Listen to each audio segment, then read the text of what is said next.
Hello everyone, this is Saloni Pandey, your psychology educator, and I welcome you all to your favorite channel Magnet Brains, जहां पर आपको मिलती है 100% free and quality education without any paid subscription. So students, in our today's lecture, we are going to discuss our class 12 psychology chapter number 7, that is social influence and group processes complete chapter revision. That means आज के हमारे इस lecture में हम करने जा रहे हैं हमारे chapter that is social influence and group processes का एक complete chapter revision. In just one go हम करेंगे हमारे इस पूरे चैप्टर को revise. As you all know कि हमने ये चैप्टर ऑलरेडी कंप्लीट कर लिया है एंड हर एक टॉपिक का डिटेल डिस्कशन हम कर चुके हैं. इतना ही नहीं, हमने इस चैप्टर के question and answers that is NCERT solutions भी कंप्लीट कर लिए हैं.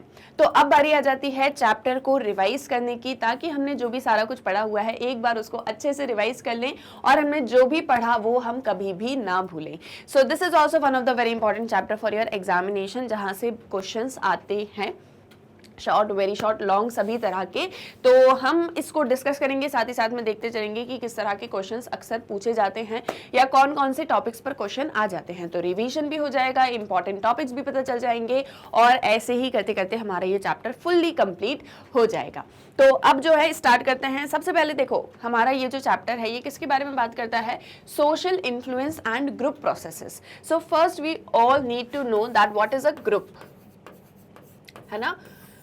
ग्रुप क्या होता है, ग्रुप के क्या सारे प्रोसेसेस होते हैं, ग्रुप फॉर्म कैसे होता है, कौन सा ग्रुप अदर ग्रुप्स से डिफरेंट है, या टाइप्स ऑफ ग्रुप्स कौन कौन से होते हैं, और फिर उसके बाद में हम डिस्कस करेंगे कि इन ग्रुप्स के ऊपर सोशल इन्फ्लुएंस कैसे होता है. ठीक है, इन ग्रुप्स के ऊपर सोशल इन्फ्लुएंस कैसे होता है ये हमको ज़्यादा डिटेल में नहीं पढ़ना है, बस कुछ ही टॉपिक्स हैं जिनसे पढ़ के हम इसको कंप्लीट कर लेंगे.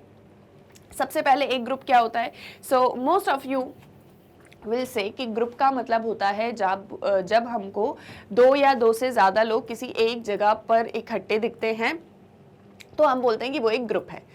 या कहीं पर ऐसे हम देखते हैं कि 5-6 लोग साथ में बैठे हैं, कुछ बातचीत कर रहे हैं, डिस्कशन कर रहे हैं, तो वो भी एक ग्रुप का एग्जाम्पल है. एक लेमन लैंग्वेज में ग्रुप का जो एक ब्रीफ हम देते हैं वो इसी तरीके से देते हैं, but group is a different term. देखो, कुछ अलग अलग टर्म्स होते हैं. जैसे एक होता है ग्रुप, एक होता है ऑडियंस, एक होता है क्राउड, एक होता है mob, and one is team. Team is a part of group. ठीक है, टीम को आप ग्रुप के अंदर रख सकते हो, बट ऑडियंस, क्राउड, मॉब ये तीनों ही बिल्कुल डिफरेंट है. देखो, जब आप कोई स्टेज परफॉर्मेंस आपने कभी दिया होगा, बहुत सारे लोग आपके सामने होंगे, बहुत सारे जो आपको देख रहे होंगे, जो आपको शायद जज भी कर रहे होंगे कि आपका परफॉर्मेंस कैसा रहा. तो जब कोई आपकी परफॉर्मेंस को या आपको देख रहा होता है, आपको जज कर रहा होता है, उसे बोलते हैं ऑडियंस.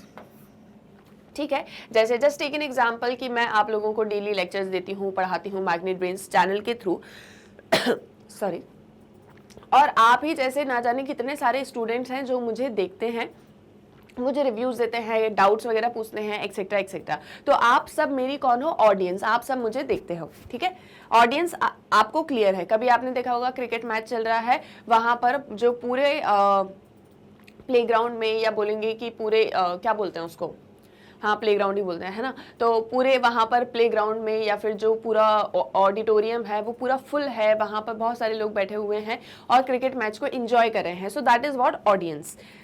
क्राउड क्या होता है? कभी आपने देखा होगा कि ट्रैफिक जाम हो गया, वहाँ पर बहुत सारे लोग जो हैं अपनी अपनी गाड़ियों के अंदर लेकिन इकट्ठे हो चुके हैं. कभी आपने देखा होगा कि रेलवे स्टेशन पर कोई ट्रेन आने वाली है तो प्लेटफॉर्म पर ढेर सारे लोग इकट्ठे हो गए हैं. तो दैट इज़ अ क्राउड, जहाँ पर आप जो है किसी पर्पस से आप लोग सभी या पर्पस तो नहीं बोलेंगे बट किसी वजह से जो आप सबको पता नहीं थी, आप सब इकट्ठे हो गए हो. जैसे कभी किसी का रोड एक्सीडेंट हो जाता है तो बहुत सारे लोग आपस में वहाँ पर आ जाते हैं देखने के लिए कि क्या हुआ है क्या नहीं हुआ है. तो दैट इज क्राउड, जहाँ पर आपस में किसी तरह से कोई रिलेशन नहीं है, इंटरडिपेंडेंस नहीं है, बस एक ही जगह पर इकट्ठे हो गए हैं. यहाँ पर लोग क्यों इकट्ठे हुए हैं? किसी तरह की परफॉर्मेंस को देखने के लिए. यहाँ पर किसी तरह का कोई मोटिव नहीं है, है ना. मॉब क्या होती है? तो ये क्राउड हो गया, ये ऑडियंस होगी। मॉब अब क्या एक चीज़ होती है जहाँ पर लोग इकट्ठे हुए हैं, ठीक है, और उनका एक पर्पस है, और उनका जो पर्पस है वो कभी कभी वायलेंट भी हो सकता है। जैसे for example, just take an example, क्या बोले हम, जस्ट सपोज कि कोई केस हो गया है, कोई क्रिमिनल केस हो गया है, कोई क्राइम हो गया है, उस क्राइम के अगेंस्ट में जो भी कुछ लोग थे वो आपस में इकट्ठे हो गए और साथ में आ गए, और उन्होंने बोला कि हमें जो भी क्राइम हुआ है, जो भी विक्टिम है, उसको जस्टिस देना है। अगर उसको जस्टिस नहीं मिला तो हम जो है वायलेंस करना स्टार्ट कर देंगे। जैसे एक छोटा सा एग्जांपल आपको मैं देती हूँ। मान लो कहीं पर कोई रेप हो गया है, ठीक है। अब वहाँ पर जो है जो विक्टिम है उसको किसी भी तरीके से कोई सॉल्यूशन नहीं मिल पा रहा है, या फिर उसकी प्रॉब्लम को कोई भी नहीं सुन रहा है, तो बहुत सारे लोग आपस में इकट्ठे हुए और उन्होंने कहा कि जो भी रेपिस्ट हैं हम लोग उन लोगों को मार देंगे, है ना, हम उनकी जान ले लेंगे, हम उनका मर्डर कर देंगे। तो ये जो लोग इकट्ठे हुए हैं ना कहीं वायलेंट हैं, अग्रेसिव है, दैट इज अ मॉब। जरूरी नहीं है कि मॉब हमेशा वायलेंट हो, कभी किसी का मर्डर ही कर दे, लेकिन अग्रेसिव मीन्स भी अगर आप यूज कर रहे हो तो दैट इज मॉब, ठीक है। तो मॉब एक पर्पस के साथ में आई है, और वो जो पर्पस है वो वायलेंट हो सकता है। Mob can be aggressive. तो ये डिफरेंस आपको समझ में आया कि ऑडियंस क्या है, क्राउड क्या है, मॉब क्या है। अब टीम की हम बात करें तो मैं आपको सिर्फ एक एग्जांपल दूंगी और आप सारा कुछ रिलेट कर लेंगे। Cricket team, Indian cricket team, है ना, तो वो भी एक टीम है जहां पर उस ग्रुप के कुछ मेंबर्स होते हैं, उनका एक अपना पर्पस होता है, सबके अपने अपने रोल्स हैं, सबकी अपनी अपनी पोजीशन है, और सब अपना अपना वर्क करते हैं। सो दैट इज टीम। बस टीम थोड़ी सी उसमें मेंबर्स जो हैं कम ज़्यादा हो सकते हैं। ग्रुप का ही पार्ट मैंने कहा आपसे टीम भी है या एग्जाम्पल है। अब ग्रुप क्या होता है ये तो चलो समझ में आ गया कि ऑडियंस क्या है, क्राउड क्या है, टीम क्या है, but what is a group? Group को आप ऐसे समझ सकते हो कि जहाँ पर दो या दो से ज़्यादा लोग हैं जिनका एक अपना गोल है, ठीक है, ऐसे बोलो, जिनके अपने गोल्स हैं या कॉमन मोटिव्स हैं, ठीक है, किसी पर्पस के साथ में ये लोग सब साथ में आए हैं उसको फुलफिल करने के लिए। ये सब आपस में एक दूसरे पर डिपेंडेंट है। ये सब आपस में एक दूसरे पर कैसे हैं? इंटर डिपेंडेंट है, ठीक है। दूसरी चीज, इनके अपने अपने रोल्स हैं, इनके अपने अपने स्टेटस हैं, और देयर आर सर्टेन नॉर्म्स या रूल्स जिनके थ्रू ये ग्रुप वर्क करता है। देखो अब एक एग्जांपल ले लो। मान लो आपकी टीचर ने बोला है कि आप लोगों को ग्रुप असाइनमेंट्स जो है वो करने हैं, या ग्रुप आपको एक प्रोजेक्ट वर्क दे दिया, ठीक है, कोई एक प्रोजेक्ट वर्क दिया, उसमें एक ग्रुप बना दिया। ग्रुप बना दिया 5 स्टूडेंट्स का। कितने स्टूडेंट्स का? 5 स्टूडेंट्स का। सो एक ग्रुप बना 5 स्टूडेंट्स का। ये 5 स्टूडेंट्स क्यों बने हैं? तो इनका एक गोल है। गोल क्या है कि जो प्रोजेक्ट वर्क इनको टीचर ने दिया है ये उस प्रोजेक्ट वर्क को कंप्लीट करेंगे। आपस में ये सब इंटरडिपेंडेंट है। इंटरडिपेंडेंट ऐसे हैं कि जैसे मान लो कि टीचर ने इनको ये टास्क दिया है कि आपको पता लगाना है कि जो डॉक्टर्स होते हैं, ठीक है, जो जैसे जस्ट टेक एन एग्जांपल, आपको ये पता लगाना है किसी 5 डॉक्टर्स से, ठीक है, या 10 डॉक्टर्स से कि उनके पास में किस तरह के साइकोलॉजिकल डिसऑर्डर्स के पेशेंट्स ज़्यादा आते हैं, है ना। तो आप उसके लिए आपको अलग अलग एरियाज में जाना होगा। ऐसा नहीं कि कोई एक ही हॉस्पिटल के 10 डॉक्टर्स आपने ले लिया और उनसे आपने पूछ लिया, आपको अलग अलग जाना होगा। तो 5 स्टूडेंट हैं, तो आपने कहा कि एक काम करते हैं, एक स्टूडेंट ये वाले 2 एरियाज को टारगेट करेगा, दूसरा स्टूडेंट ये वाले 2 एरियाज को टारगेट करेगा, तीसरा स्टूडेंट, जैसे जस्ट टेक एन एग्जांपल कि 5 स्टूडेंट्स हैं और मध्य प्रदेश के अंदर आप ये काम कर रहे हो, तो आपने कहा कि कोई एक स्टूडेंट जो है वो भोपाल के डॉक्टर्स से डेटा कलेक्ट करेगा, कोई एक स्टूडेंट जो है वो भोपाल के गवर्नमेंट हॉस्पिटल्स के डॉक्टर से डेटा कलेक्ट करेगा, है ना, कोई एक प्राइवेट हॉस्पिटल से डॉक्टर, मतलब प्राइवेट हॉस्पिटल्स के जो डॉक्टर हैं उनसे डेटा कलेक्ट करेगा, कोई इंदौर के डॉक्टर से डेटा कलेक्ट करके लाएगा, कोई उज्जैन के डॉक्टर से डेटा कलेक्ट करके लाएगा। तो ऐसे सबको अलग अलग टास्क जो है वो डिवाइड कर दिया कि आपको ये काम करना है, आपको ये काम करना है, आपको ये काम करना है, आपको ये काम करना है ना। तो सब एक दूसरे पर आपस में इंटर डिपेंडेंट है। मान लो इसमें से कोई 1-2 लोगों ने अगर अपना काम नहीं करा तो पूरा ग्रुप उसमें अफेक्ट हो जाएगा। तो आपस में सब एक दूसरे पर डिपेंडेंट है। तीसरी चीज़, इनके सबके अपने अपने रोल्स हैं। अभी जैसे मैंने आपको बताया कि एक पर्सन का ये काम है, दूसरे पर्सन का ये काम है, तीसरे पर्सन का ये काम है, तो सबको अपने अपने रोल्स दे के रखे हैं। अच्छा, इस ग्रुप के अंदर कुछ नॉर्म्स होंगे, जैसे कि इन पांचों में से कोई एक होगा जो इन सबको गाइड करता होगा, कोई एक ऐसा होगा जो मतलब जो एक तरीके से लीडर होगा, है ना। तो सबके अपने अपने स्टेटस हो गए। सबसे पहले स्टेटस को समझते हैं। सबके अपने अपने स्टेटस हो गए ग्रुप के अंदर, है ना, कि इस पर्सन जो है ये हमारा लीडर है, यही जो डिसीजंस लेगा वो फाइनल होगा, है ना। और फॉर एग्जांपल इस पर्सन का जो है इस तरह का स्टेटस है, एक ऑर्गेनाइज पूरा आप कर लेते हो, है ना, कि ये जो स्टूडेंट है ये सारे डिसीजंस लेगा, ये वाला जो स्टूडेंट है ये वाला काम करेगा। तो सबके रोल्स और सबके अपने अपने स्टेटस हैं। सबके नॉर्म्स होंगे, जैसे नॉर्म्स ऐसे कि कोई भी आपस में एक दूसरे के वर्क में इंटरफेयर नहीं करेगा, कोई भी आपस में एक दूसरे को ऐसी बात नहीं कहेगा जिसकी वजह से ग्रुप में एक जो कोहेसिवनेस है वो अफेक्ट हो, एक यूनिटी अफेक्ट हो, है ना। तो कुछ नॉर्म्स जो हैं आपने बना के रखे हैं। तो इस तरह से इन फीचर्स के साथ में एक ग्रुप वर्क करता है। अच्छा, अब आप मुझे बताओ कि अगर क्राउड, मॉब, ऑडियंस, हम इनका एग्जाम्पल लें तो क्या उसमें ये सारे फीचर्स हमको देखने को मिल रहे हैं? नहीं मिल रहे हैं। हो सकता है कि जो मॉब है वो एक गोल के साथ में आई है, लेकिन जरूरी नहीं कि उसमें सबके रोल्स, स्टेटस और नॉर्म्स होंगे। हो सकता है क्राउड जो है वो एक जगह पर इकट्ठा हो गया है, लेकिन वहां पर हमको ये सारे फीचर्स देखने को नहीं मिल रहे हैं, है ना। ऑडियंस है, ऑडियंस एक पर्पस के साथ में आई है, किसी मान लो क्रिकेट मैच को देखने आई है, लेकिन आपस में वो लोग इंटरडिपेंडेंट नहीं है, ना ही उनके रोल्स, स्टेटस या नॉर्म्स हैं। क्लियर? तो इस तरीके से ये फीचर्स आपको जहां पर मिलेंगे वो ग्रुप होगा। तो ग्रुप, क्राउड, मॉब, ऑडियंस, इनमें आपको कंफ्यूज नहीं होना है। Is that clear? तो ये सारा कुछ मैंने आपको ग्रुप से रिलेटेड रिवाइज करवा दिया जो हमने इस चैप्टर के अंदर डिस्कस किया था।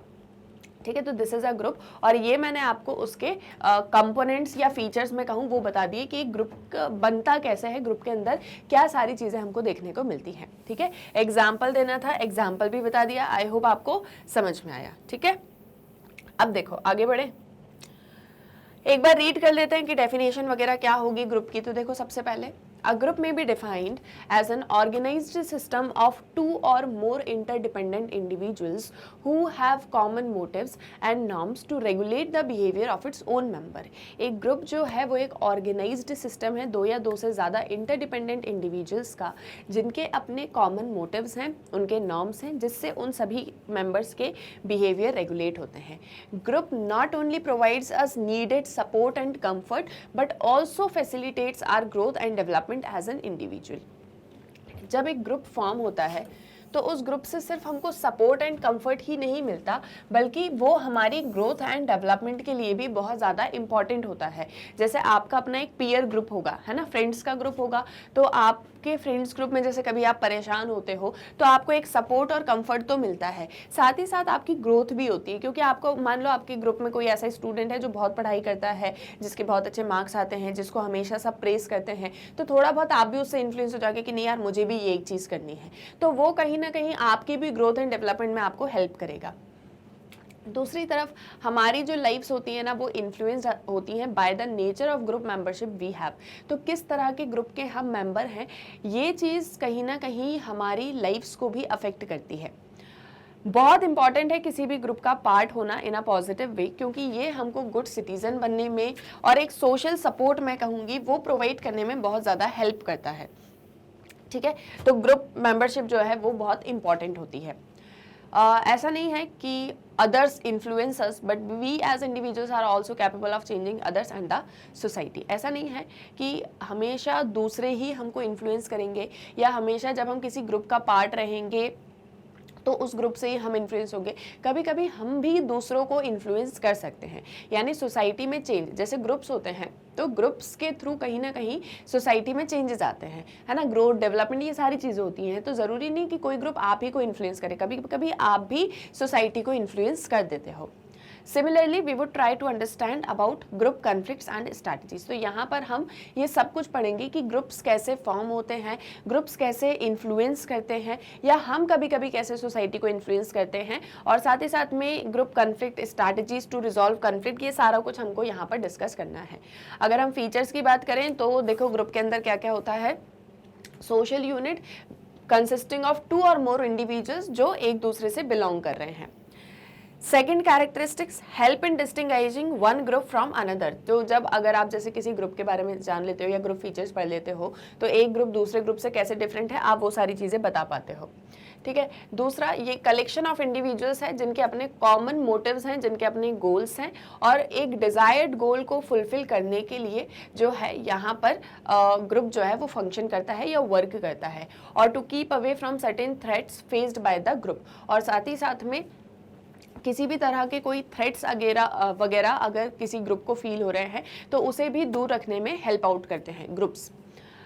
यहाँ पर सभी आपस में इंटरडिपेंडेंट होते हैं, यानी what one is doing may have consequences for others. जैसे मान लो कोई क्रिकेट टीम है ना, और क्रिकेट टीम में मैच चल रहा है और जो कैच फील्डर है उसने किसी कैच को छोड़ दिया है ना, उसको ड्रॉप कर दिया, तो हो सकता है शायद वो लास्ट बॉल थी और उस पर अगर कैच मिल जाता तो शायद टीम जीत जाती है ना, मान लो ऐसी सिचुएशन थी। लेकिन अगर उसने कैच ड्रॉप कर दिया तो इससे पूरी टीम अफेक्ट होगी, क्योंकि जो फेलियर है वो पूरी टीम का होगा, है ना। तो इस तरह से ग्रुप्स में जो फंक्शंस होते हैं या जो पीपल होते हैं वो इंटरडिपेंडेंट होते हैं। Joint association also influence each other.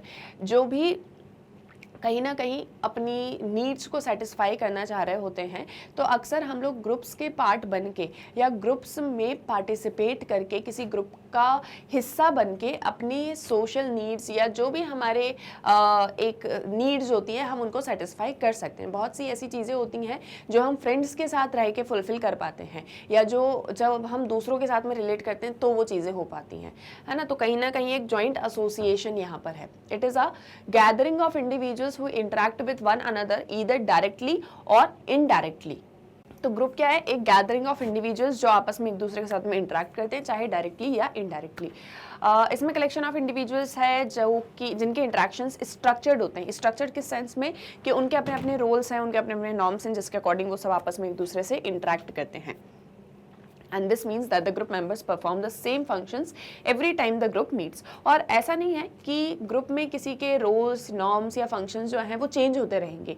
As such सभी के सेम ही रहते हैं, तो जितनी भी बार मिलेंगे सब एक ही तरह के फंक्शंस करेंगे। नॉर्म स्पेसिफाई करते हैं बिहेवियर्स की, किस तरह का बिहेवियर एक्सपेक्टेड है ग्रुप मेंबर से, कि आप किसी ग्रुप के पार्ट हो तो आपको किस तरह से बिहेव करना है ना, तो एक पर्टिकुलर तरीका होगा, आपको उसी अकॉर्डिंग बिहेव करना है।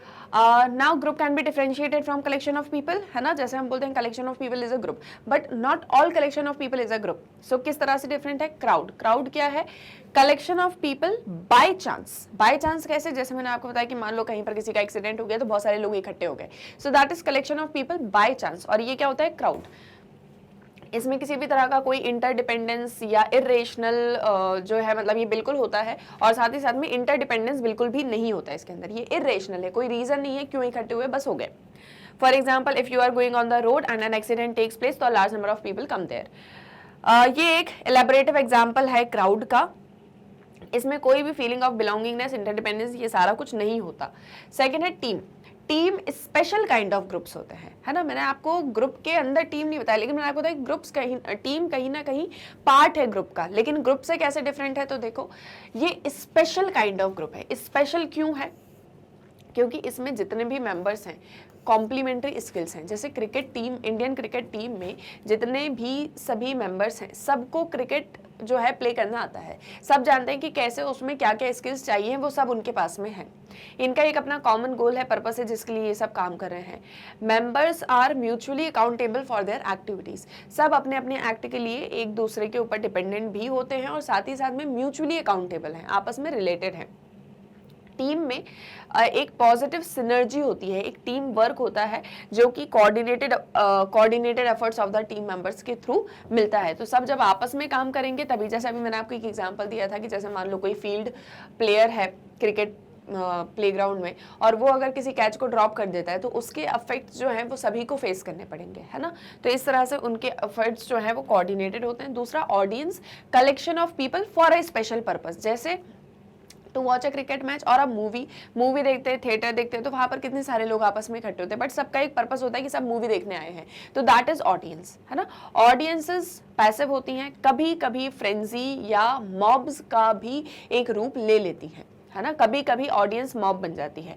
मॉब बिहेवियर में homogeneity of thought and behaviour as well as impulsivity. जैसे मान लो, just take an example, theatre के अंदर सभी लोग बैठे हुए हैं, मूवी देखने के लिए आए हैं, लेकिन मूवी में कोई ऐसा सीन दिखा दिया जाता है जिससे सभी की फीलिंग्स अफेक्ट हो जाती हैं, सबको बहुत बुरा लगता है, बहुत नेगेटिव थॉट्स आने लग जाते हैं, सब सेम फील कर रहे हैं, तो सब ना कहीं थिएटर के अंदर तोड़ फोड़ मचा देते हैं। तो अब ये ऑडियंस मॉब में कन्वर्ट होगी, और मॉब जो होगा वहां पर थॉट सभी के सेम होंगे, बिहेवियर सभी का सेम होगा, इंपल्सिविटी सभी की सेम होगी, तो वो आपकी क्या हो जाएगी, मॉब। तो इस तरह से ये कैसे डिफरेंट हो गया।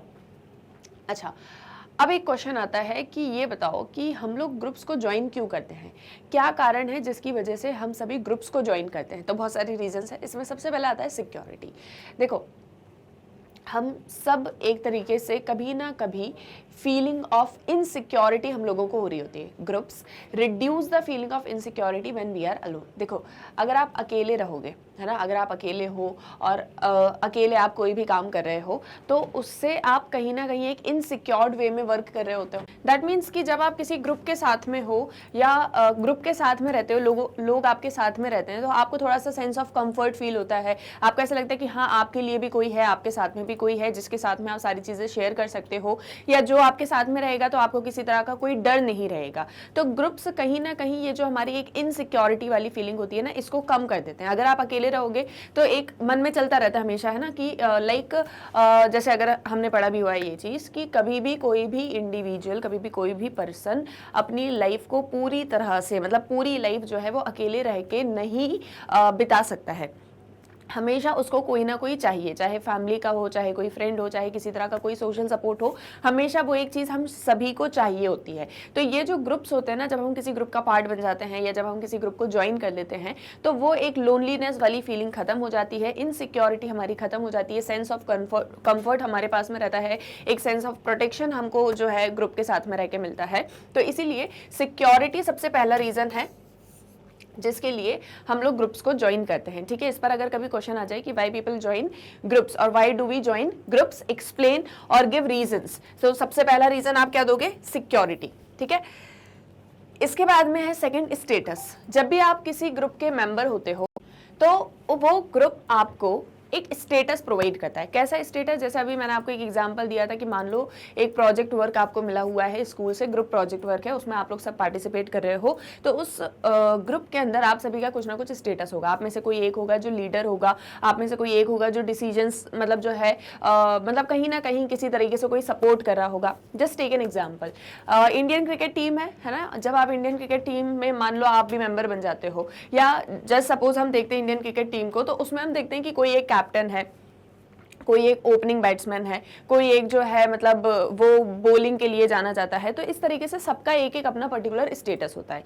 सेम चीज़ जब हम किसी ग्रुप को ज्वाइन करते हैं तो हम भी एक सेंस ऑफ रिकॉग्नाइजेशन हमको मिलता है कि हम भी रिकॉग्नाइज हो रहे हैं, हमें भी लोग जान रहे हैं, और एक सेंस ऑफ पावर भी हमको फील होती है। जैसे इसका एक और एग्जाम्पल है, जब आप स्कूल में आप लोग हैं तो आपके स्कूल में जो है वो मिनिस्ट्रीज वगैरह बनती होंगी, हमारे टाइम पे बना करती थी। ठीक है, तो स्कूल मिनिस्टर कोई होता है, कोई स्पोर्ट्स मिनिस्टर होता है, कोई स्कूल का हेड बॉय हेड गर्ल होता है। तो इस तरीके से अगर मान लो अब आप भी उस मिनिस्ट्री को ज्वाइन कर लेते हो तो कोई ना कोई पोस्ट तो आपको भी मिल ही जाएगी, right. For example, when a school wins an inter institutional debate competition, students feel proud and think that they are better than others. अब मान लो आपका किसी दूसरे स्कूल के साथ में कंपटीशन है, आपके स्कूल का और कोई दूसरे स्कूल का कंपटीशन है, आपका स्कूल जीत गया, तो आपके स्कूल की एक जो आप सभी स्टूडेंट्स का जो स्टेटस है वो कहीं ना कहीं राइज हो जाएगा और वो बढ़ जाएगा, और आप लोगों को थोड़ा प्राउड फील होगा कि अरे हमारा स्कूल जीता है ना। तो एक सेंस ऑफ रिकॉग्निशन, एक सेंस ऑफ पावर जो है वो फील होती है,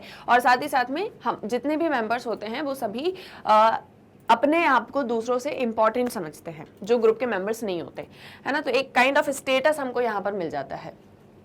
self esteem, self esteem is a feeling of self worth and establishing a positive social identity. So being a member of a prestigious groups enhances one's self concept. जब आप किसी group के member होते हो तो कहीं ना कहीं आपका सबसे पहली चीज़ तो सेल्फ कॉन्फिडेंस राइज होता है, आपका सेल्फ कंसेप्ट, सेल्फ एस्टीम, ये सारी चीज़ें जो है ना इन्हांस होती हैं, आपको एक तरीके से मोटिवेशन मिलता है, आप अपने आप को ज़्यादा अच्छे से जान पाते हो, आप अपनी एबिलिटीज़, अपनी कैपेबिलिटीज़, अपने पोटेंशियल को ज़्यादा अच्छे से समझ पाते हो। तो सेल्फ एस्टीम को इन्हांस करने का भी काम जो है वो ग्रुप्स के थ्रू होता है, और इसीलिए भी हम लोग ज्वाइन करते हैं ग्रुप्स को। सेकंड है satisfaction of one's psychological and social needs.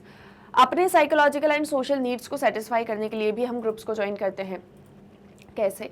जैसे एक सेंस ऑफ बिलोंगिंगनेस हमको मिलती है, एक गिविंग एंड रिसीविंग अटेंशन होता है, लव होता है, पावर होती है। जब आप किसी ग्रुप का पार्ट होते हो तो सबसे पहली चीज़ तो उस ग्रुप के अंदर यूनिटी होती है, सब एक दूसरे को फील कर पाते हैं अच्छे से, एक लव होता है ना, सब आपस में एक दूसरे को प्यार करते हैं, पसंद करते हैं, किस सेंस में कि ये हमारा ग्रुप है, ये हम लोग सब एक साथ में रहेंगे, है ना। और साथ ही साथ में आप कभी कोई चीज़ आपको शेयर करनी है, कभी आपको कोई भी ऐसी चीज़ है जो आप दूसरों से शेयर नहीं कर सकते हो, लेकिन उस ग्रुप के मेंबर से आप शेयर कर पाओगे, क्योंकि एक वो कोहेसिवनेस वाली फीलिंग वहाँ पर डेवलप हो जाती है ना। जैसे आपका फ्रेंड्स का ग्रुप होता है, तो आप उस ग्रुप के अगर पार्ट हो तो आपको लगता है ना कि यार कोई तो मेरे साथ में है, कोई तो मेरी बात को सुनेगा, और ये लोग सब मुझे पसंद करते हैं, आप भी उन लोगों को पसंद करते हो। एक give and take relationship kind of चीज़ें होती हैं, है ना। तो इसीलिए एक साइकोलॉजिकल और सोशल नीड्स को सेटिस्फाई करता है।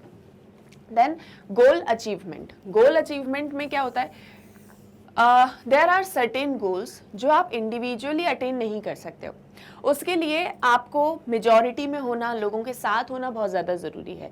तो कभी कभी कुछ, जैसे मान लो प्रोजेक्ट वर्क है ना, just take an example, teacher जो है वो ग्रुप प्रोजेक्ट वर्क सभी को दे रही है। अब मान लो आप जाओ टीचर के पास और आप बोलो कि मैं किसी के साथ में वर्क नहीं करूँगा, मैं तो इंडिविजुअली काम करना चाहता हूँ।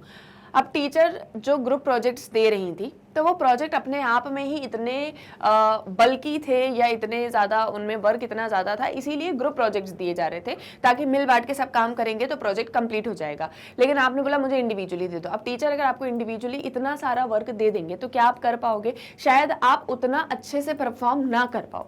तो कभी कभी कुछ ऐसे गोल्स होते हैं जिन्हें अचीव करने के लिए हमें दूसरों की हेल्प, उनका साथ की ज़रूरत होती है ना। तो उसके लिए भी हम लोग ग्रुप्स को ज्वाइन करते हैं। प्रोवाइड नॉलेज एंड इन्फॉर्मेशन, अब ग्रुप्स जो हैं वो हमको नॉलेज एंड इन्फॉर्मेशन प्रोवाइड करते हैं। जब आप किसी ग्रुप का पार्ट होते हो तो आपका एक व्यू पॉइंट जो है ना वो चीज़ों को लेके और ज़्यादा ब्रोडन हो जाता है।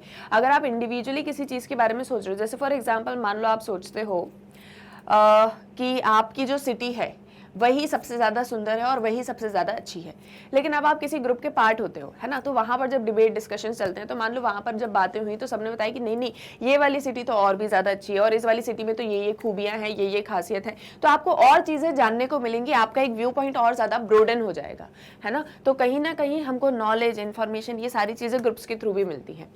As individuals we may not have all the required information, क्योंकि एज एन इंडिविजुअल ज़रूरी नहीं है ना कि हमको सब कुछ पता हो, कभी कभी कुछ कुछ चीज़ें दूसरों से जानने को मिलती हैं, हमें उनके थ्रू हमको पता चलती हैं। तो इसीलिए ग्रुप्स इस तरीके से भी इंपॉर्टेंट हैं। Now let's talk about group formation. अभी हमने क्या क्या डिस्कस करा, देखो एक बार रिवाइज करते हैं। हमने बात करी कि ग्रुप्स क्या होते हैं, है ना।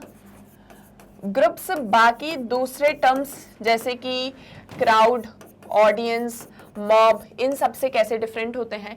टीम भी इसी के अंदर हमने डिस्कस करी कि टीम क्या होती है, ठीक है। इस पर कभी कभी क्वेश्चंस आ सकते हैं वेरी शॉर्ट में, है ना। डिफाइन ग्रुप, मान लो उन्होंने क्वेश्चन पूछ लिया, तो ये आपको पता होना चाहिए। दूसरी चीज हमने यहाँ पर क्या डिस्कस करी, what are the features of groups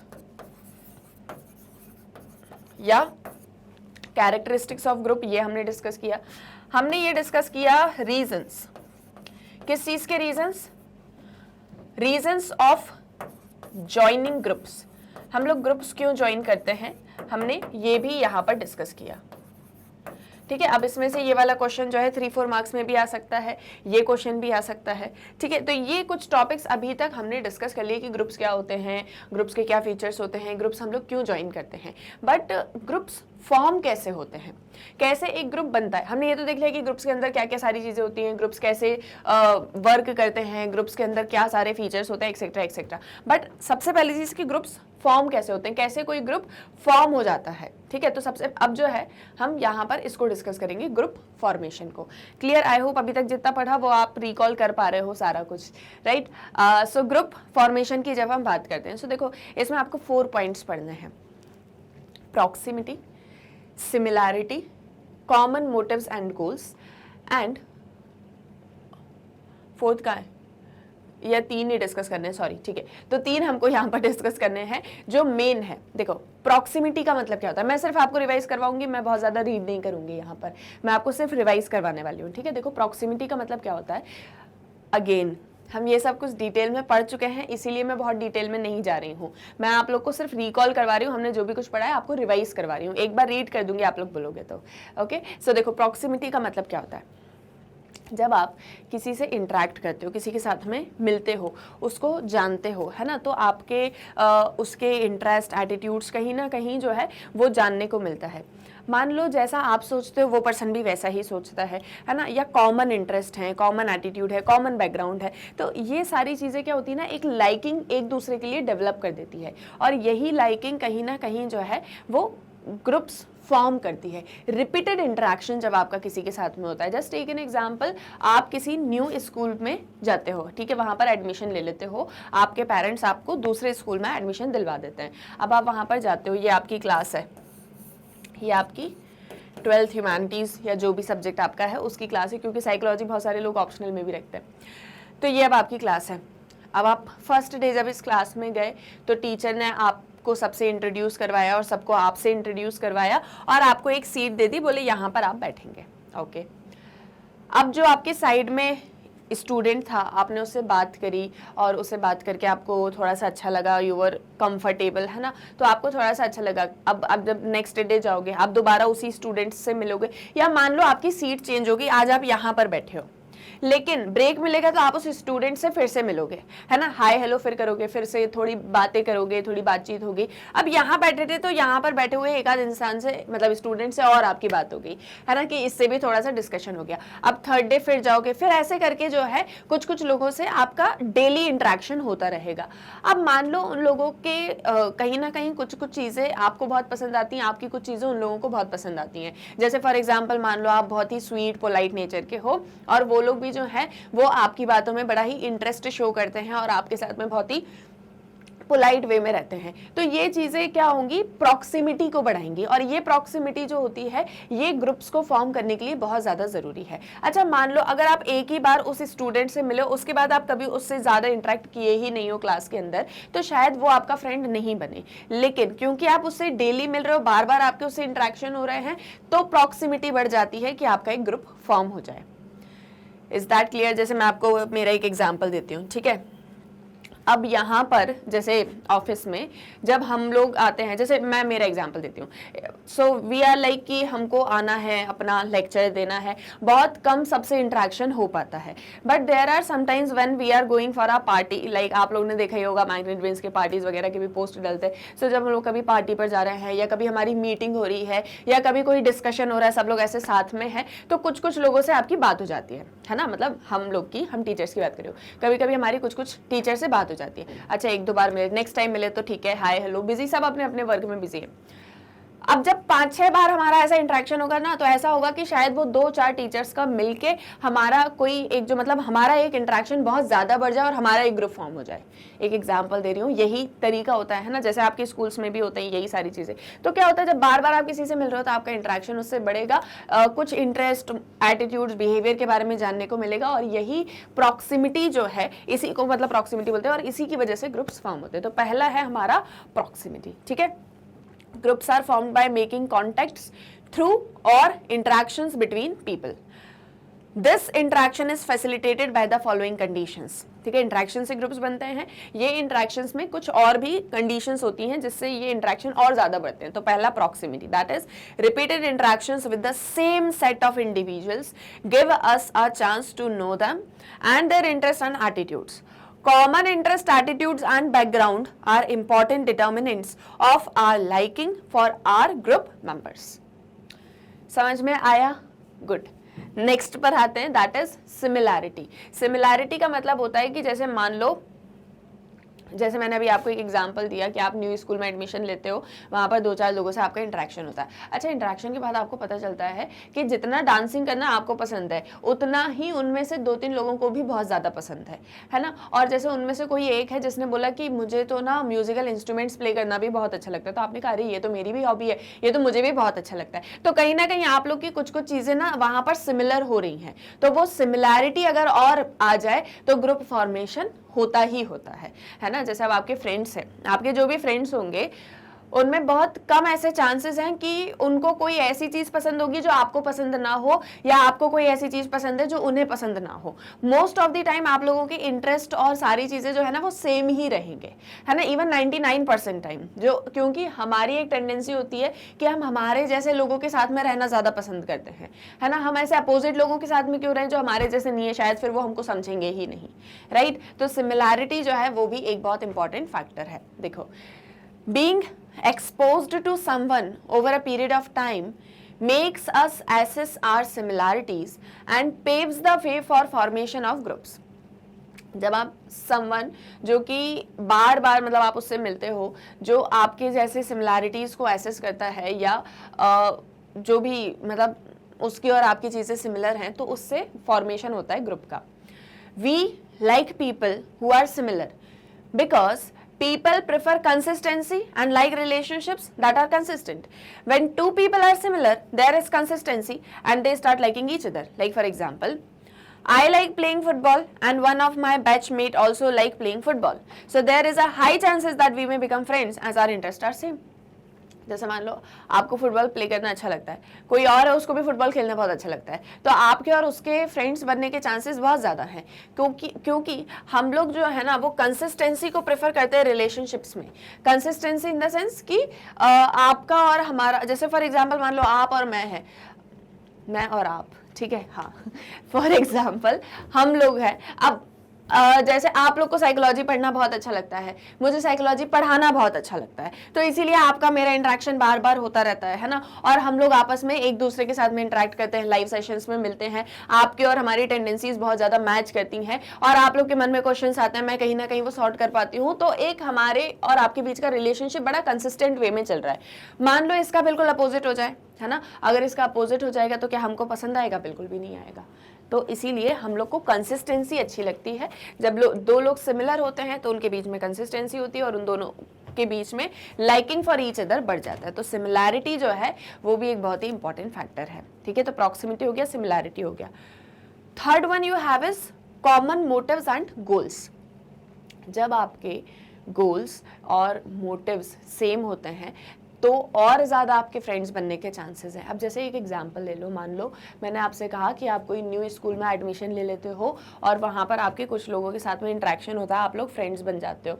मान लो एक दिन बातों बातों में आपने ऐसा बोला कि मैं जहाँ पर रहता हूँ तो मतलब मेरे घर में जो मेरे मेड आती है, ठीक है, उनके बच्चे हैं, उनके 3 बच्चे हैं, और मेरे अड़ोस पड़ोस में मतलब मेरे नेबरहुड में भी जो भी मेड्स आती हैं उनके भी छोटे छोटे बच्चे हैं, लेकिन वो लोग अपने बच्चों को पढ़ा लिखा नहीं पाते हैं क्योंकि उनके पास में इतना पैसा नहीं है ना। जैसे मान लो ये आपका घर है और आपके आसपास में और भी 5-6 घर हैं, सबके घर पे मेड आती है, आपके घर पे भी मेड आती है ना, और वो लोग अपना काम वगैरह करके चले जाते हैं। बट आप डेली देखते हो कि जब भी वो मेड आपके घर में आती है तो उसके 3 बच्चे हैं, वो तीनों को लेकर आती है और आपके घर के बाहर यहाँ पर बिठा देती है और बोलती है कि शैतानी मत करना, यहीं बैठे रहना, मैं अपना पूरा काम खत्म करके फिर आती हूँ। तो आप डेली देखते हो कि वो अपने बच्चों को लेकर आती हैं और आप उस टाइम स्कूल जाते हो, तो आपको ऐसा लगता है यार मैं तो स्कूल जा रहा हूँ, ये लोग स्कूल क्यों नहीं जाते, मतलब आपके मन में ये एक चीज़ आती है।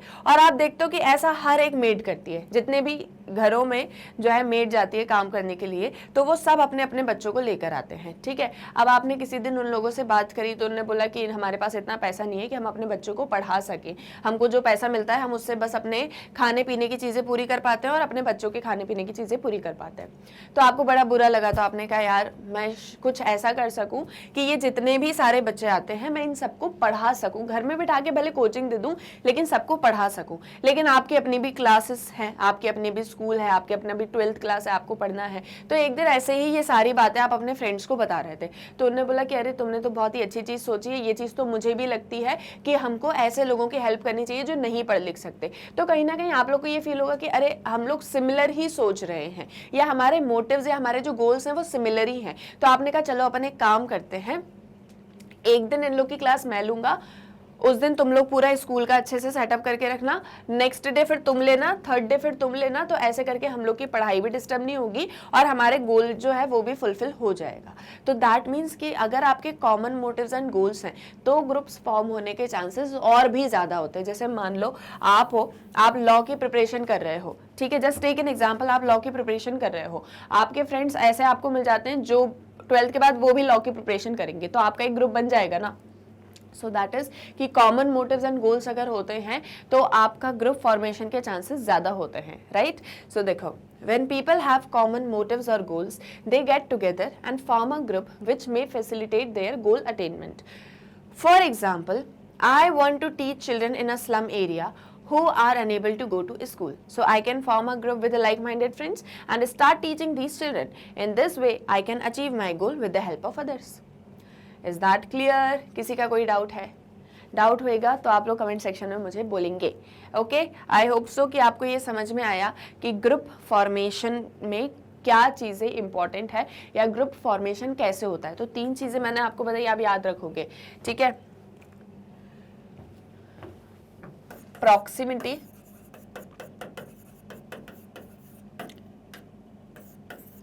सिमिलैरिटी,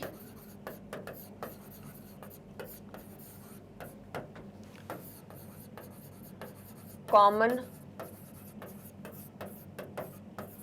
मोटिव्स एंड गोल्स, ठीक है।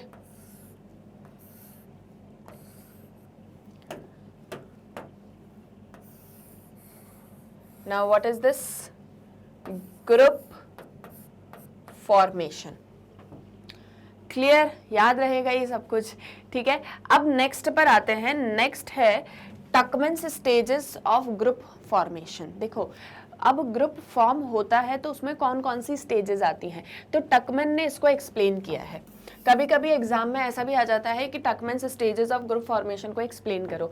5 स्टेजेस हैं और बहुत ही सिंपल हैं, है ना। इसको टकमैन्स डेवलपमेंटल स्टेजेस भी बोलते हैं। क्लियर? कौन कौन सी स्टेजेस हैं देखो मैं आप लोग को बता देती हूँ। First is forming, then storming,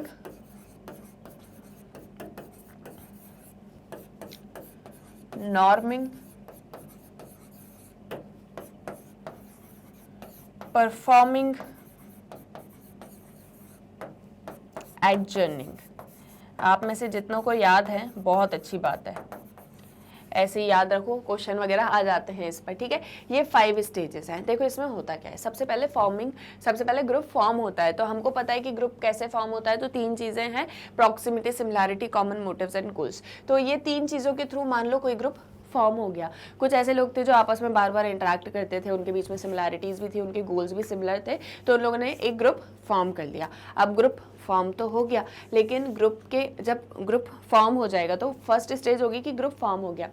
फिर स्टॉर्मिंग की स्टेज आती है। स्टॉर्मिंग स्टेज में क्या होता है कि आपने ग्रुप फॉर्म तो कर लिया, लेकिन अब उस ग्रुप में ऐसा रहेगा, जैसे फॉर एग्जांपल मान लो 5 लोगों का ग्रुप फॉर्म हुआ है, तो अब इन 5 को कौन ऑर्डर्स देगा, कौन किसकी बात सुनेगा। मान लो फॉर एग्जांपल इसने सबको ड्यूटीज अलॉट करी, तो बाकी सबने बोला कि ये कौन होता है हमको ड्यूटी अलॉट करने वाला, हम क्यों इसकी बात माने। तो हो सकता है कि इंटरनल कन्फ्लिक्ट्स स्टार्ट हो जाएं ग्रुप के अंदर, क्योंकि कोई लीडरशिप नहीं, कोई बोलने वाला नहीं, कोई बताने वाला नहीं, तो कैसे वर्क होगा। हो सकता है कि फॉर एग्जाम्पल मान लो आप किसी ग्रुप के मेंबर हो और उस ग्रुप में आपको कोई टास्क दे दिया जो आपको पसंद ही नहीं आ रहा। जस्ट टेक एन एग्जाम्पल, मान लो कि स्कूल में कोई कल्चरल फेस्टिवल होने वाला है, उसको सेलिब्रेट करेंगे, कोई कल्चरल फेस्टिवल है उसको सेलिब्रेट करेंगे, तो उसके लिए एक पूरी मिनिस्ट्री बनाई गई, कल्चरल मिनिस्ट्री, ठीक है। या ऐसे बोलो कि एक पूरा ग्रुप फॉर्म किया गया और उसमें कुछ लोगों को रखा और बोला कि आप इस पूरे फंक्शन को ऑर्गेनाइज करोगे, फंक्शन में क्या क्या परफॉर्मेंसेस होंगी, कौन करेगा कौन नहीं करेगा, सिलेक्शन करना, सब बोले सब आप लोग का काम है, आप लोगों को करना है। मान लो आप भी इसके मेंबर हो, ठीक है। ये ABCDEFGH ये सब मेंबर्स हैं, इसमें से मान लो D आप हो, ठीक है, इसमें से डी आप हो। अब मान लो इस मिनिस्ट्री ने बोला आपको कि सुनो जितना भी बाहर से सामान वगैरह लाना होगा डेकोरेशन का वो सारा आप ला के दोगे। अब आपने बोला यार मेरे पास गाड़ी भी नहीं है, कुछ भी नहीं है, मैं कैसे जाऊंगा, मैं कैसे ला के दूंगा, और मुझे घर से परमिशन भी नहीं मिलेगी बाहर से सामान लाने के लिए।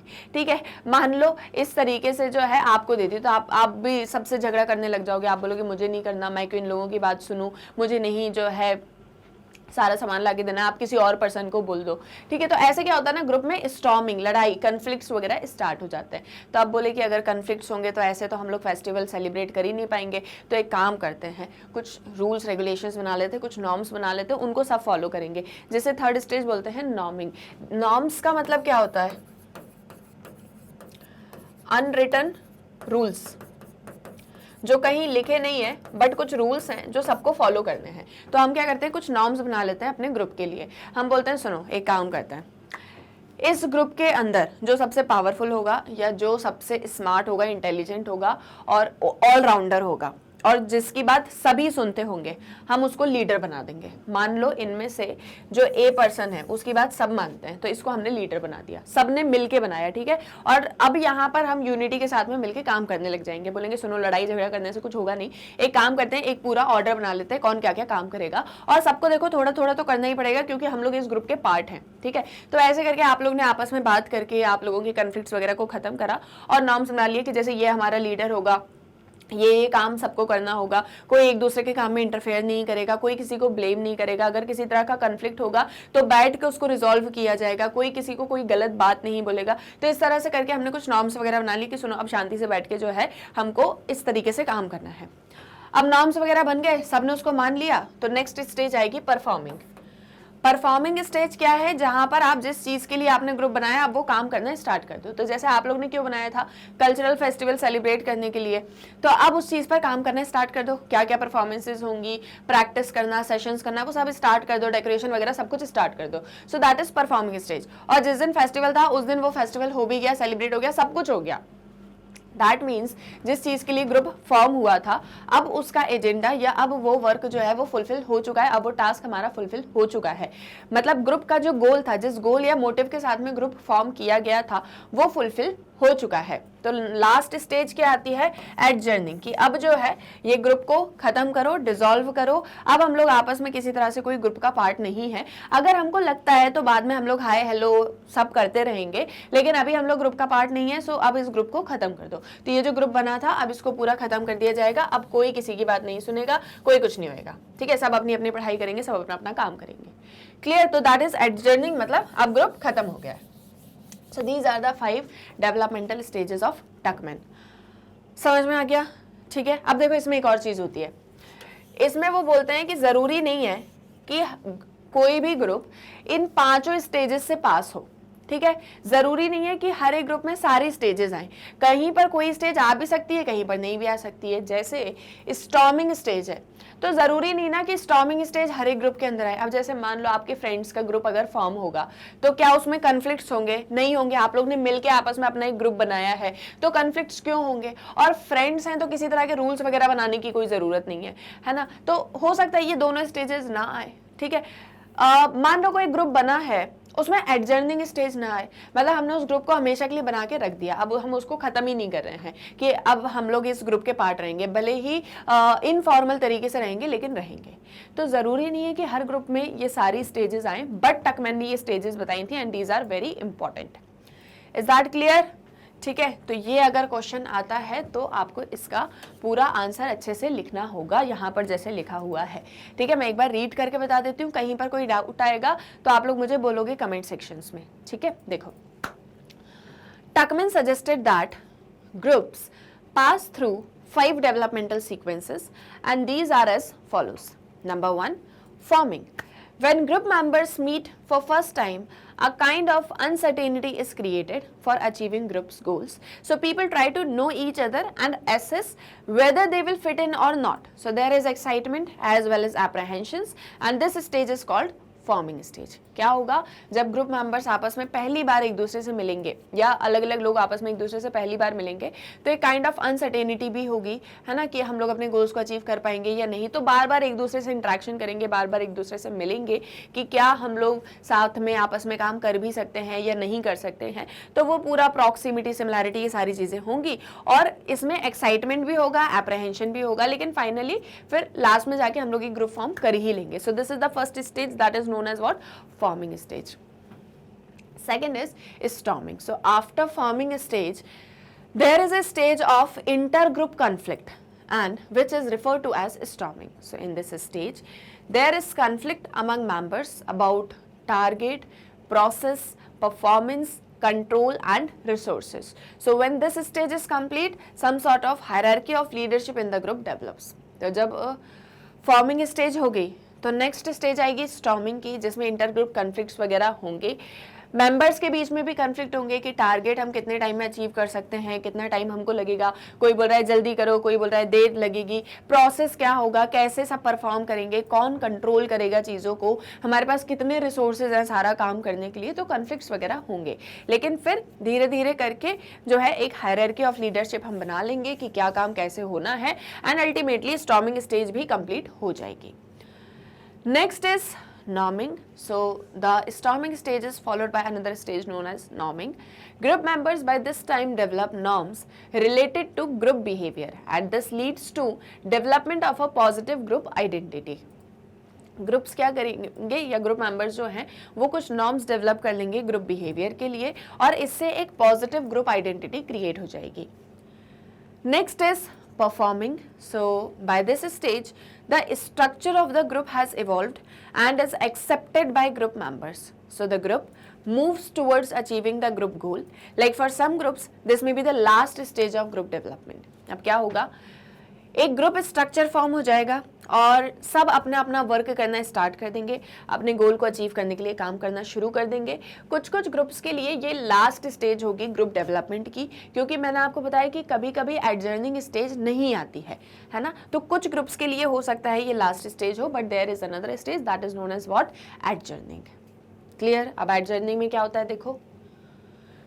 So in this stage, once the function is over, the group may be disbanded. However, all groups do not always proceed from one stage to next in the same manner. अब जब ग्रुप का function खत्म हो गया तो आप group को खत्म कर दो, डिसबैंड कर दो, बट सभी ग्रुप्स हर एक स्टेज से प्रोसीड नहीं करते सेम मैनर में. जैसे अभी मैंने आपको बताया कि कभी स्टॉर्मिंग स्टेज आ भी सकती है, कभी नहीं भी आ सकती है. क्लियर? तो इस तरीके से जो है ग्रुप फॉर्म होगा. Now what is group structure, let's discuss upon this. I hope so group formation और साथ ही साथ में टकमिन्स डेवलपमेंटल सीक्वेंसेस या स्टेजेस आपको क्लियर हो गई हैं. ठीक है, तो आगे बढ़ते हैं और बात करते हैं ग्रुप स्ट्रक्चर की. सो देखो, during the process of group formation groups also develop a structure as members interact. जैसे जैसे ग्रुप के मेंबर्स एक दूसरे के साथ में इंटरेक्ट करते हैं वैसे वैसे ग्रुप का एक स्ट्रक्चर फॉर्म होता चला जाता है. Over the time, this interaction shows regularities in distribution of tasks to be performed, responsibilities assigned to members, and the prestige or relative status of members. तो जैसे जैसे टाइम बढ़ता चला जाता है, जैसे जैसे इंटरेक्शन बढ़ता चला जाता है, वैसे वैसे सब अपने अपने टास्क परफॉर्म करते हैं, सब अपनी अपनी रिस्पॉन्सिबिलिटीज़ को फुलफिल करते हैं, सबको जो है मतलब रिलेटिव मेंबर्स के साथ में मिलकर सारा काम करते हैं. 4 इंपॉर्टेंट एलिमेंट्स होते हैं ग्रुप स्ट्रक्चर के. मतलब जब एक ग्रुप का स्ट्रक्चर फॉर्म होता है तो उस ग्रुप स्ट्रक्चर में 4 चीजें सबसे ज्यादा इंपॉर्टेंट है. क्या? Roles, status, norms and cohesiveness. ठीक है, ये चीजें आप ध्यान रखना. देखो जैसे अभी मैंने आपको बताया, यहाँ पर हमने देखा ये क्या है कि ग्रुप फॉर्म कैसा होता है, तो उसके लिए 3 चीजें इंपॉर्टेंट है. ग्रुप का जो स्ट्रक्चर, ग्रुप के जो फॉर्मेशन में स्टेजेस हैं वो 5 हैं. ठीक है, ग्रुप के फॉर्मेशन में जो स्टेजेस हैं वो 5 है. और अगर अब हम बात करें कि ग्रुप में ग्रुप का जो स्ट्रक्चर है, ग्रुप स्ट्रक्चर जो है उसमें आपको 4 चीजें मिलेंगी. ग्रुप स्ट्रक्चर में 4 इंपॉर्टेंट एलिमेंट्स हैं. यही इन्हीं चीज़ों के ऊपर कभी कभी क्वेश्चंस आ जाते हैं. ग्रुप स्ट्रक्चर में कौन कौन से एलिमेंट्स है उसको एक्सप्लेन करो. ठीक है, तो कौन कौन से हो गए? Roles, norms, status and cohesiveness.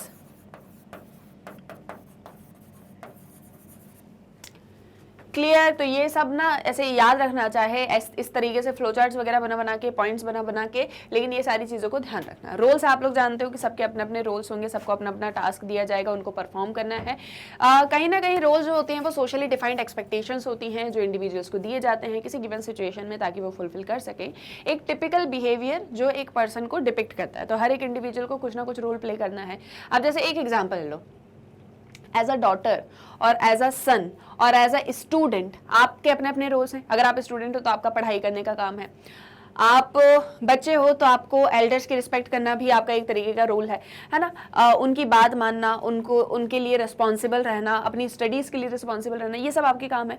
तो सर्टेन रोल एक्सपेक्टेशंस होती हैं, मतलब कि आप का जो भी रोल है तो आपसे कुछ ना कुछ एक्सपेक्ट किया जाएगा। मान लो अगर आप किसी कंपनी के मैनेजर हो तो आपको उस कंपनी को मैनेज करना, ये आपका रोल है, ठीक है। तो सभी अपना अपना रोल जो है वो फुलफिल करते हैं। तो वैसे ही ग्रुप के अंदर हम सभी के अपने अपने रोल्स होते हैं जिन्हें हमें फुलफिल करना होता है। ग्रुप के अपने नॉर्म्स होते हैं, these are the expected standards of behaviour and beliefs established unwritten rules, जो सब इनको फॉलो करते हैं, सब इनके ऊपर एग्री करते हैं। जैसे फैमिली में मान लो एक फैमिली ने एक ये नॉर्म बना के रखा है कि डिनर सबको साथ में करना है इररिस्पेक्टिव ऑफ एनीथिंग। चाहे आप कुछ भी करते हो, चाहे आप कोई भी काम करते हो, डिनर सब साथ में बैठ के ही करेंगे। अब चाहे वो डिनर का टाइम 11 बजे हो, चाहे वो 9 बजे हो, लेकिन डिनर सब साथ में ही बैठ के करेंगे। तो वो एक फैमिली का नॉर्म है जो कहीं लिखा नहीं है, लेकिन सब उस एक चीज़ को फॉलो करते हैं कि नहीं यार सबका वेट कर रहे हैं कि सब साथ में आके फिर डिनर करेंगे। तो वो कुछ ना कुछ हमारे नॉर्म्स होते हैं जो हम फॉलो करते हैं। जैसे मान लो कोई ग्रुप है तो ग्रुप ने अपना एक नॉर्म बना के रखा है कि यार सुनो, हफ्ते में एक दिन या 15 दिन में कोई एक दिन हम लोग जो है आपस में मिला ज़रूर करेंगे। भले ही हम लोग अपने अपने वर्ग में कितने भी ज़्यादा बिजी हो, लेकिन हर 15 डेज में हम लोग एक अपनी मीटिंग या एक गेट टुगेदर किया करेंगे जिसमें हम लोग मिलेंगे और वो पूरा दिन हम लोग अपने साथ में स्पेंड करेंगे आपस में, ठीक है। तो कुछ ऐसे नॉर्म्स होते हैं, एक एक्सपेक्टेड स्टैंडर्ड ऑफ बिहेवियर या बिलीफ जिन्हें सभी लोग को फॉलो करना होता है।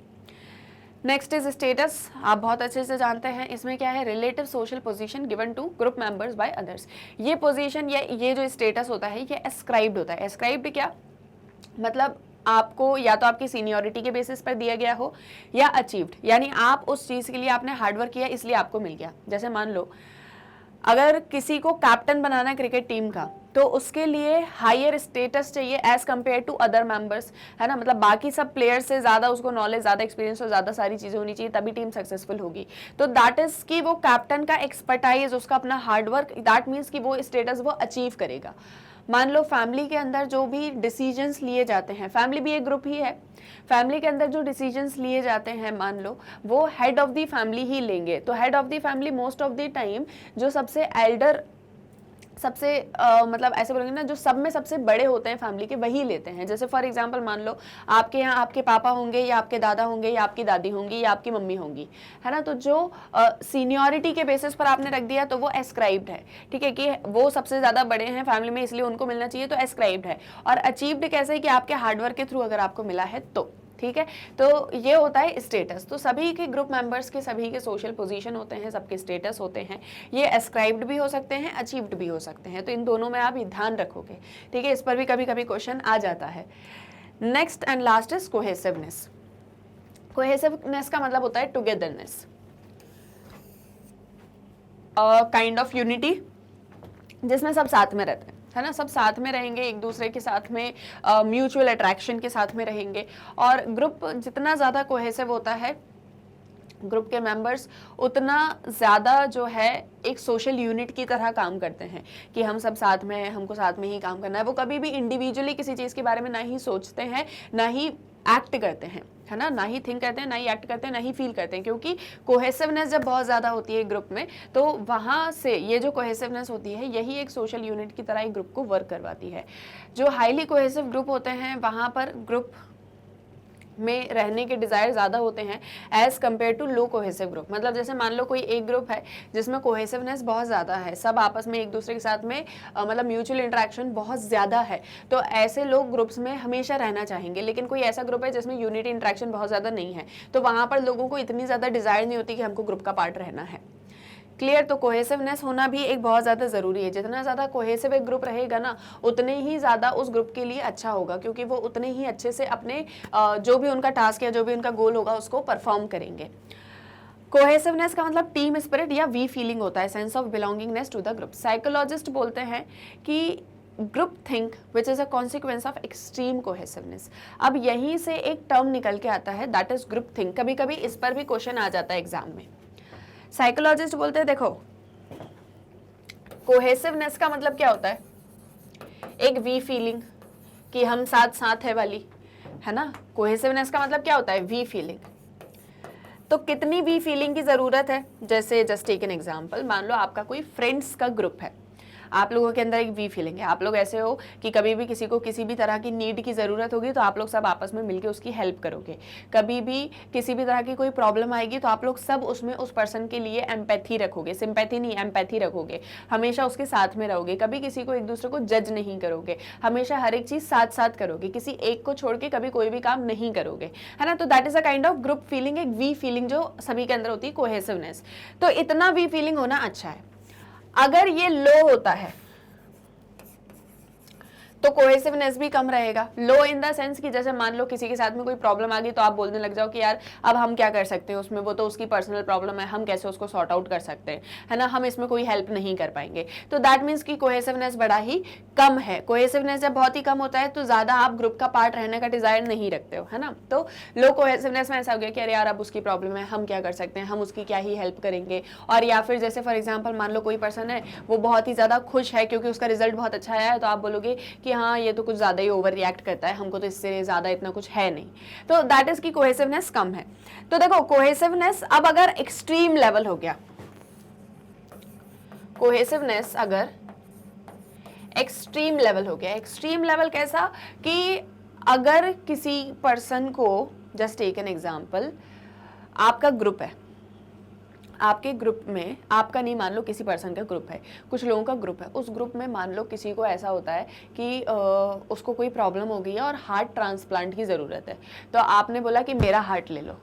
दिस इज एक्सट्रीम कोहेसिवनेस, ठीक है। ये एक्सट्रीम वी फीलिंग होती है कि आप बिल्कुल एक्सट्रीम लेवल पहुंच गए। आप ये नहीं सोच रहे हो कि आप उसको अपना हार्ट दे दोगे तो आप बचोगे या नहीं बचोगे, एक्सट्रीम लेवल नहीं जाना है। वी फीलिंग इज ओके, लेकिन एक्सट्रीम लेवल अगर आप चले गए तो क्या हो जाएगा, ग्रुप थिंक। इस एक फिनोमेना को, एक्सट्रीम लेवल ऑफ कोहेसिवनेस को ग्रुप थिंक बोला गया है, जो अच्छा नहीं है, ठीक है। इस एक्सट्रीम लेवल ऑफ कोहेसिवनेस को अच्छा नहीं बोला गया है। बोल रहे हैं कि अगर इतना एक्सट्रीम लेवल हो गया तो इसके नेगेटिव कॉन्सिक्वेंसेस हमको देखने को मिलेंगे, क्योंकि अगर आप बहुत ही ज्यादा कोहेसिवनेस रख रहे हो ना, एक्सट्रीम कोहेसिवनेस रख रहे हो, दैट मीन्स कि आप उसके ये नहीं सोच रहे हो कि इसका अच्छा बुरा क्या होगा, उसके कॉन्सिक्वेंसेस क्या होंगे, आप सिर्फ ये देख रहे हो कि ग्रुप है और ग्रुप में कोहेसिवनेस रहनी चाहिए। क्लियर। तो इतना कोहेसिवनेस होना अच्छा है, ना कम होना चाहिए ना एक्सट्रीम होना चाहिए। क्लियर। तो कोहेसिवनेस ग्रुप के लिए जरूरी है, बट लो या एक्सट्रीम दोनों खराब है, ठीक है। तो अब ये एक्सट्रीम लेवल ऑफ कोहेसिवनेस क्या होता है या ग्रुप थिंक क्या होता है, इसको हम यहाँ पर डिस्कस करेंगे, ठीक है। बट उसके पहले थोड़ा सा यहाँ पर टाइप्स ऑफ ग्रुप्स को हमको डिस्कस करना है। ग्रुप थिंक में मैं आपको बता दूं कि इसके ऊपर क्वेश्चन आते हैं। आपके बुक में एक बॉक्स के अंदर ये पूरा इन्फॉर्मेशन दिया गया है, उसमें यही बोला गया है कि ग्रुप थिंक जो है वो अच्छा नहीं है। अगर एक्सट्रीम लेवल ऑफ कोहेसिवनेस पर आप चले गए तो वो चीज़ आपके लिए बहुत ही ज़्यादा नुकसानदेह हो जाएगी। आप उसमें कॉन्सिक्वेंसेज नहीं देखोगे जिसके बैड कॉन्सिक्वेंसेज रहेंगे। जैसे मान लो अब आपके अंदर बहुत ही ज़्यादा एक्सट्रीम लेवल ऑफ कोहेसिवनेस है। अब जस्ट टेक एन एग्जाम्पल, कोई एक इंडियन क्रिकेट टीम, वही वाला एग्जाम्पल जो पिछली बार दिया था एक बार और दे देती हूँ, कि मान लो इंडियन क्रिकेट टीम है, मैच प्ले करने जा रहे हैं, है ना, और मैच फिक्स है बिल्कुल, मान लो वर्ल्ड कप होने वाला है, ठीक है। अब कोहेसिवनेस बहुत ज़्यादा है, वी फीलिंग बहुत ज़्यादा है, बिना एक दूसरे के कोई काम नहीं करते, सब साथ में रहते हैं, यूनिटी बना के रखते हैं, बहुत अच्छी बात है। लेकिन मान लो extreme level of cohesiveness, Virat Kohli और रोहित शर्मा ने बोल दिया आज हमारा खेलने का मन नहीं है, आज हम लोग नहीं खेल पाएंगे। अब आप लोग ऐसे कि रोहित शर्मा ओपनिंग बैट्समैन और ये जो है आपका विराट कोहली, ये भी बहुत अच्छा बैट्समैन है, तो अगर ये दोनों नहीं प्ले करेंगे तो कहीं ऐसा ना हो कि हमारे ऊपर, मतलब देखो, क्योंकि क्या होता है कि ग्रुप में अगर किसी का भी कोई भी एक ऐसी उल्टी चीज कोई कर दे तो उसका कॉन्सिक्वेंस सबके ऊपर होता है ना। जैसे अभी मैंने एक एग्जांपल आपको दिया था कि मान लो कोई फील्डर है, वो कैच को ड्रॉप कर दे तो उसके कॉन्सिक्वेंसेस पूरी टीम पर होंगे, कि मान लो अगर टीम हार गई तो पूरी की पूरी टीम हारेगी, सिर्फ वो पर्सन तो नहीं हारेगा क्योंकि उसने कैच ड्रॉप करा था। कॉन्सिक्वेंसेस सभी के ऊपर होंगे। अब मान लो extreme level of cohesiveness, cohesiveness ऐसी कि कभी कोई बात बोले तो हम लोग उसको टालेंगे नहीं। तो मान लो धोनी कैप्टन, तो उन्होंने बोल दिया कि अच्छा ठीक है आपका खेलने का मन नहीं है, ठीक है आज आप दोनों मत खेलो। इस एक्सट्रीम लेवल ऑफ कोहेसिवनेस के क्या रिपरक्यूशंस होंगे ये मुझे बताने की जरूरत नहीं है, आप लोग को पता है कि इसके नेगेटिव कॉन्सिक्वेंसेज हो सकते हैं, है ना। तो इतना एक्सट्रीम अगर आप चले जाओगे तो वो भी आपके लिए अच्छा नहीं है। तो ग्रुप थिंक इसे ही बोलते हैं, एक्सट्रीम लेवल ऑफ कोहेसिवनेस को। आपकी बुक के अंदर एक बॉक्स के अंदर इसके बारे में दिया हुआ है, एक बार आप लोग रीड कर लेना। मैंने एक्सप्लेन किया है डिटेल में, एक बार आप लोग रीड करोगे ना पूरा तो आपको और अच्छे से समझ में आ जाएगा। डाउट रहेगा तो पूछ लेना, ठीक है। नेक्स्ट चलते हैं टाइप्स ऑफ ग्रुप्स पर। Now there are different types of group. कभी कभी ग्रुप्स को हम डिफरेंट मैनर में क्लासीफाई करते हैं। तो कुछ ग्रुप्स होते हैं जो जिनमें लार्ज मेंबर्स होते हैं, जैसे मान लो कोई एक कंट्री, अब एक कंट्री भी तो एक ग्रुप है, जैसे इंडिया और यूएसए। तो एक ग्रुप इंडिया का हो गया, एक ग्रुप यूएसए का हो गया, है ना। सम आर स्मॉल, जैसे फैमिली है तो फैमिली एक छोटा सा ग्रुप है। कुछ ग्रुप्स थोड़े टाइम के लिए रहते हैं, जैसे कोई कमेटी फॉर्म हुई है तो वो कमेटी का पर्पस होगा, वो पर्पस फुलफिल हो गया तो वो डिसबैंड हो जाएगी। कुछ सालों तक साथ में रहते हैं, जैसे कोई रिलीजियस ग्रुप है। कुछ हाईली ऑर्गेनाइज्ड होते हैं, जैसे कोई पॉलिटिकल ग्रुप है या आर्मी है, पुलिस है ना। कुछ इनफॉर्मली ऑर्गेनाइज्ड होते हैं, जैसे स्पेक्टेटर्स ऑफ अ मैच। तो इस तरीके से ग्रुप जो है अलग अलग रिस्पेक्ट में आप उसको डिफाइन करते हो, बट हम यहाँ पर कुछ मेजर टाइप्स को ही एन्यूमरेट करेंगे, जिसमें हमारा सबसे पहला है प्राइमरी एंड सेकेंडरी ग्रुप्स। नाम से ही सजेस्ट करा है, प्राइमरी ग्रुप वो ग्रुप जो प्री एग्जिस्टिंग फॉर्मेशन है, which are usually given to the individual. Thus, family, caste, religion are primary groups. अब जैसे कोई ग्रुप ऑलरेडी बना हुआ है, आप उसको जाके ज्वाइन कर लो, वो प्राइमरी ग्रुप है ना। आपने उसको नहीं बनाया, वो ऑलरेडी एग्जिस्ट कर रहा था, पहले से ही एग्जिस्ट कर रहा था, तो दैट इज प्राइमरी ग्रुप। अब आपका बर्थ हुआ तो आप अपनी फैमिली का पार्ट बन गए, और फैमिली एक ग्रुप है तो फैमिली एक प्राइमरी ग्रुप हो गया। आप जिस कास्ट के अंदर बॉर्न होगे तो आप उसी कास्ट के मेंबर बन जाओगे, तो एक कास्ट ग्रुप के आप मेंबर बन गए। तो वो ग्रुप ऑलरेडी एग्जिस्ट कर रहा था, आपने उसको बाद में जाके ज्वाइन करा। जैसे मान लो कोई ऑलरेडी एग्जिस्टेड ग्रुप है, मैं उसको जाके ज्वाइन कर लूं तो मेरे लिए वो प्राइमरी ग्रुप होगा, लेकिन जब मैं दूसरों के साथ में मिलकर कोई ग्रुप फॉर्म करूंगी तो वो सेकेंडरी ग्रुप होगा। तो फैमिली, कास्ट, रिलीजन ये सब प्राइमरी ग्रुप्स होते हैं। यहाँ पर फेस टू फेस इंटरेक्शन रहेगा, क्लोज फिजिकल प्रॉक्सिमिटी होगी और वार्म इमोशनल बॉन्ड्स होंगे। मान लो आ जाए कि प्राइमरी एंड सेकेंडरी ग्रुप्स के फीचर्स बताओ या डिफरेंशिएट करो, तो एटलीस्ट ये पॉइंट्स आपको लिखने हैं सारे, ठीक है, कि close physical proximity, warm emotional bonds etcetera. Is that clear? Good. Second, you have is कि primary groups are central to individuals functioning and have a very major role in developing values and ideals of the individual during the early stages of development. And in the primary group, boundaries are less permeable. That is, members do not have an option to choose its membership. मतलब primary groups में जो individual functioning है वो central है, और यहाँ पर major role किसका होता है कि आप वैल्यूज़, बिलीव्स, आइडिया, ये सारी चीज़ें स्टार्टिंग से ही अपने मेंबर के अंदर डाल के रखो। जैसे आपकी फैमिली आपको बहुत सारी चीज़ें सिखाती है, लर्निंग करवाती है आपको, तो वो लर्निंग आपकी अर्ली स्टेजेस ऑफ डेवलपमेंट से ही स्टार्ट हो चुकी है। तो ये जो फैमिली ग्रुप है ये आपको चीज़ें सिखा रहा है, वैल्यूज़, लाइफ क्या होती है, कैसे आपको रहना है, क्या आपको करना है, हर एक चीज़ की लर्निंग आपको करवाई जाती है। प्राइमरी ग्रुप में बाउंड्रीज लेस परमिएबल होती हैं। लेस परमिएबल का मतलब ये कि आपके पास में ऑप्शन नहीं है कि नहीं मुझे मेरी फैमिली का पार्ट नहीं रहना है, मुझे उसकी फैमिली का पार्ट बनना है। मान लो आप बोलो कि नहीं, मैं अपनी फैमिली का पार्ट नहीं रहना चाहता हूँ, मैं अपनी फ्रेंड की फैमिली का पार्ट रहना चाहता हूँ, सो दैट इज नॉट पॉसिबल। तो दैट मीन्स कि बाउंड्रीज जो है वो लेस परमिएबल है, आप चेंज नहीं कर सकते। आप इस ग्रुप के मेंबर हो तो आप इसी ग्रुप के रहोगे। फॉर एग्जाम्पल मान लो आप अपर कास्ट के मेंबर हो, आप बोलो मुझे लोअर कास्ट में जाना है या मुझे मिडिल कास्ट में जाना है, तो आप नहीं जा सकते, आप उसी कास्ट में रहोगे। क्लियर? तो चेंज करना ग्रुप को बहुत ज्यादा मुश्किल होता है, ठीक है, तो इसीलिए लेस परमिएबल बाउंड्रीज हम बोलेंगे। सेकेंडरी ग्रुप्स वो ग्रुप्स होते हैं जिसे आप अपनी चॉइस से ज्वाइन करते हो, मतलब कि या तो आप उस ग्रुप को फॉर्म कर लो, ठीक है, या फिर कोई ग्रुप ऑलरेडी बना हुआ है, अब आप अपनी चॉइस से उसको जाके ज्वाइन कर लो। जैसे मान लो आज आप हो, मेजर पार्टीज हैं इंडिया में, पॉलिटिकल पार्टीज बीजेपी और कांग्रेस, आप इन दोनों में से किसी एक पार्टी को जाके ज्वाइन कर लो, किसी को भी, कोई भी जो आपको लगता है, तो दैट इज कि वो सेकेंडरी ग्रुप है, कि ग्रुप था एग्जिस्टिंग लेकिन आपने उसको जाके ज्वाइन करा और आपने अपनी मर्जी से ज्वाइन करा, आपको मिला नहीं था वो। प्राइमरी ग्रुप क्या है कि ऑलरेडी ग्रुप्स फॉर्म है, आप उसको जाके ज्वाइन करते हो, और जब आप उसको ज्वाइन करते हो तो आपके पास अपनी चॉइस नहीं होती कि मुझे इसको ज्वाइन करना है या नहीं करना है, ये प्राइमरी ग्रुप है। सेकेंडरी ग्रुप वो होता है जिसे आप ज्वाइन करते हो बाय चॉइस, जिसको आप ज्वाइन कर रहे हो बाय चॉइस। तो ये क्या हो गया आपका सेकेंडरी ग्रुप, की कोई ग्रुप बना हुआ है या कोई ग्रुप आपने बना लिया और फिर आप उसको जो है मतलब ज्वाइन कर लो, या आपने अपनी चॉइस से उस ग्रुप को बनाया है या उसको ज्वाइन किया है, तो इसे क्या बोलोगे आप, सेकेंडरी ग्रुप। यहां पर प्राइमरी का एग्जाम्पल क्या हो गया, फैमिली, और सेकेंडरी का एग्जाम्पल क्या हो गया,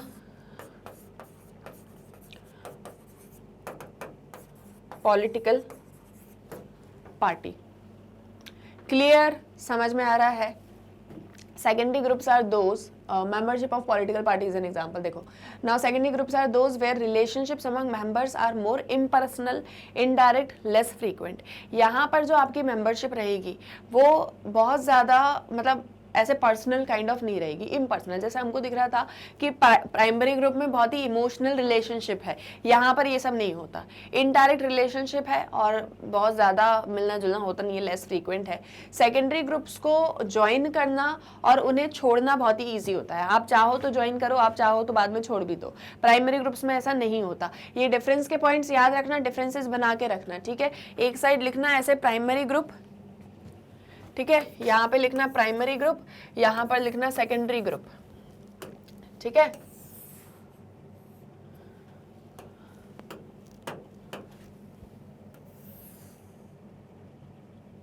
और फिर सारे पॉइंट्स यहाँ पर लिखना, पहले मीनिंग बताना, फिर क्या डिफरेंस होता है।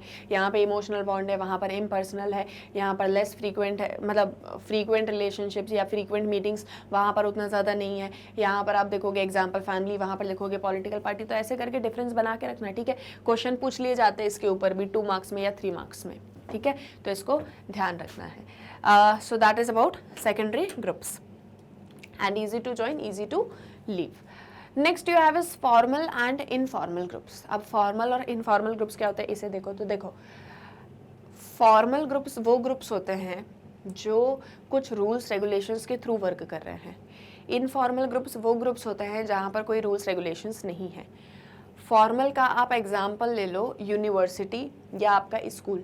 आपका स्कूल एक फॉर्मल ग्रुप है क्योंकि वहाँ पर आप स्टूडेंट्स पढ़ाई करते हैं, आपका पूरा मैनेजमेंट है, प्रिंसिपल है, मैनेजर हैं, टीचर्स हैं, सबका एक पूरा टाइम टेबल है, रूल्स रेगुलेशंस हैं, उसी के थ्रू आपका स्कूल वर्क करता है, एक डिसिप्लिन्ड वे में पूरा वर्क करता है। इतने बजे क्लासेस लगेंगी, इतने बजे लंच होगा, इतने टाइम पर आपको जो है मतलब आपके स्कूल को छुट्टी दे दी जाएगी और आप लोग अपने घर चले जाओगे।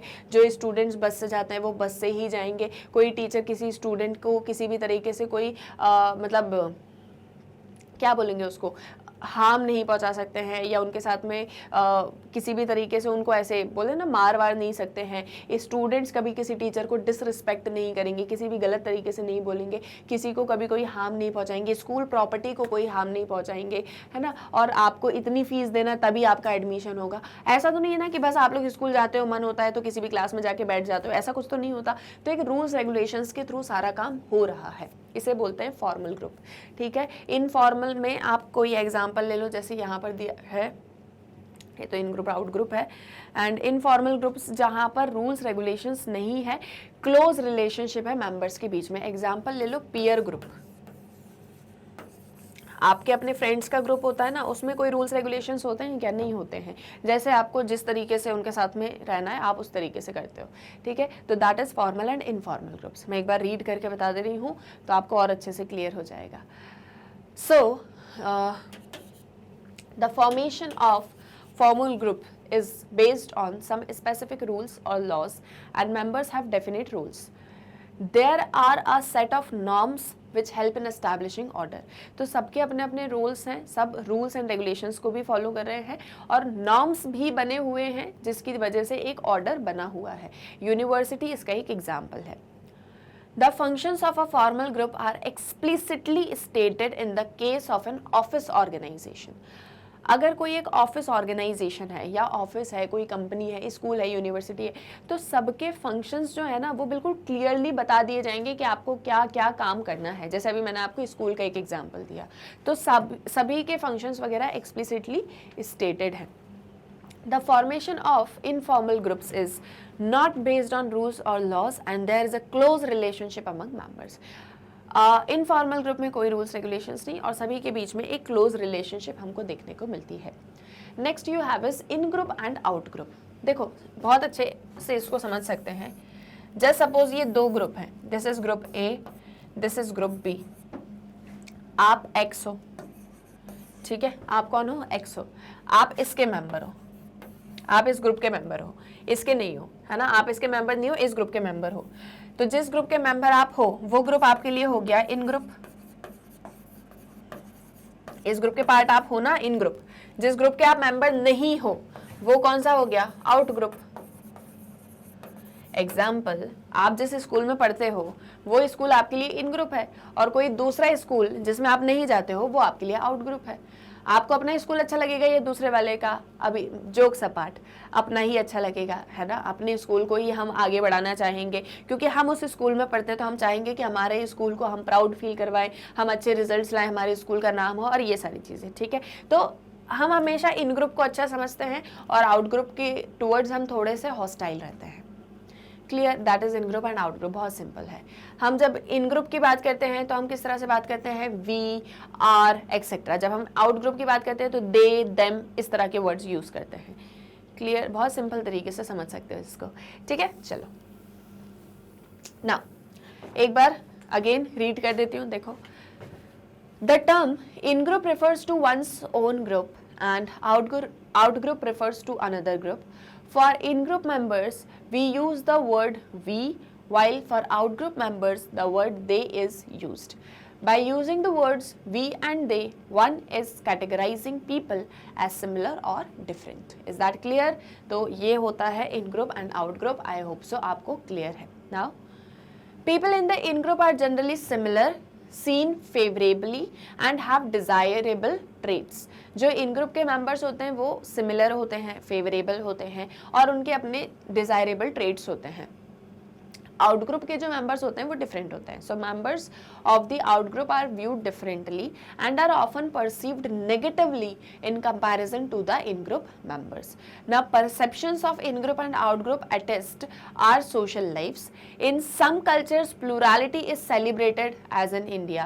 So we have a unique composite culture which is reflected not only in the lives we live but also in our art, architecture and music. So देखो वो यहाँ पर ये बता रहे हैं कि परसेप्शन जो होता है इन ग्रुप और आउट ग्रुप को लेके वो हमारी सोशल लाइफ से रिलेटेड होता है। अब जैसे इंडिया है, इंडिया में प्लूरैलिटी को सेलिब्रेट किया जाता है। We always say unity in diversity, है ना। इंडिया के अंदर आप बचपन से यही चीज पढ़ते आ रहे हो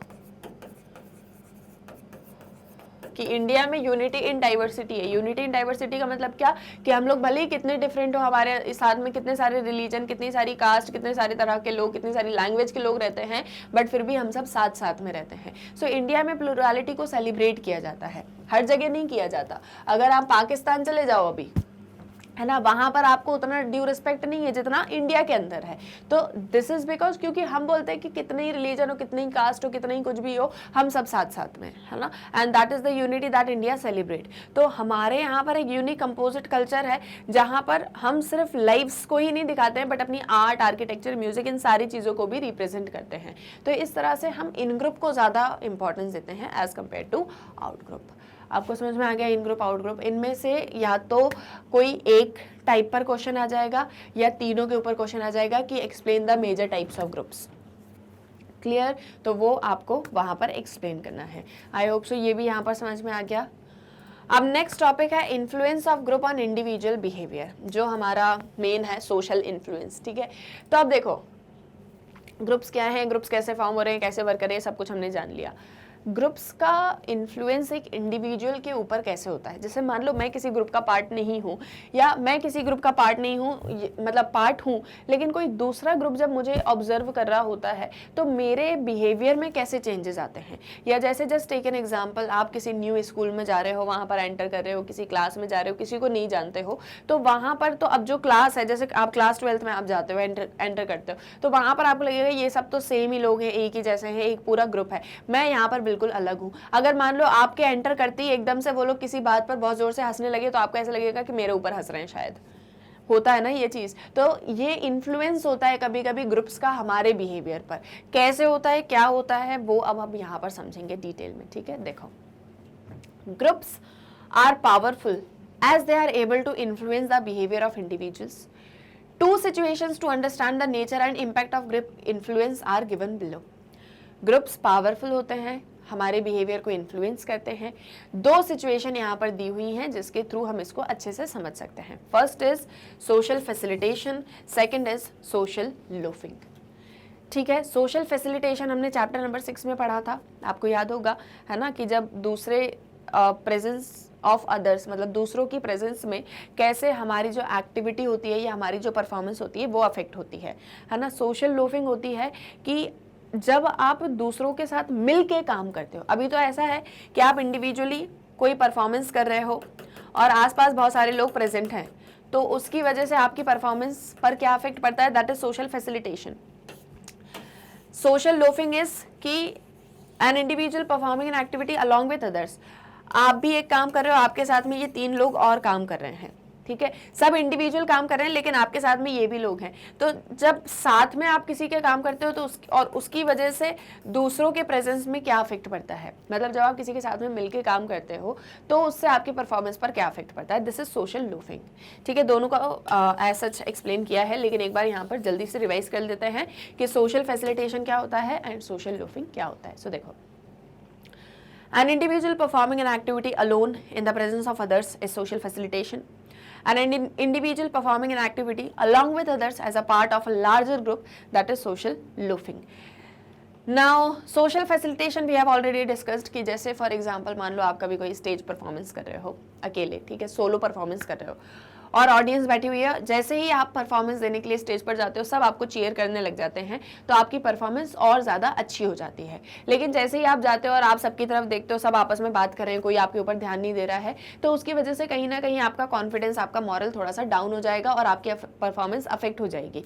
दिस इज सोशल फैसिलिटेशन, है ना, कि दूसरों के प्रेजेंस में हमारी परफॉर्मेंस अफेक्ट होती है, जो चैप्टर नंबर 6 में हमने पढ़ा है.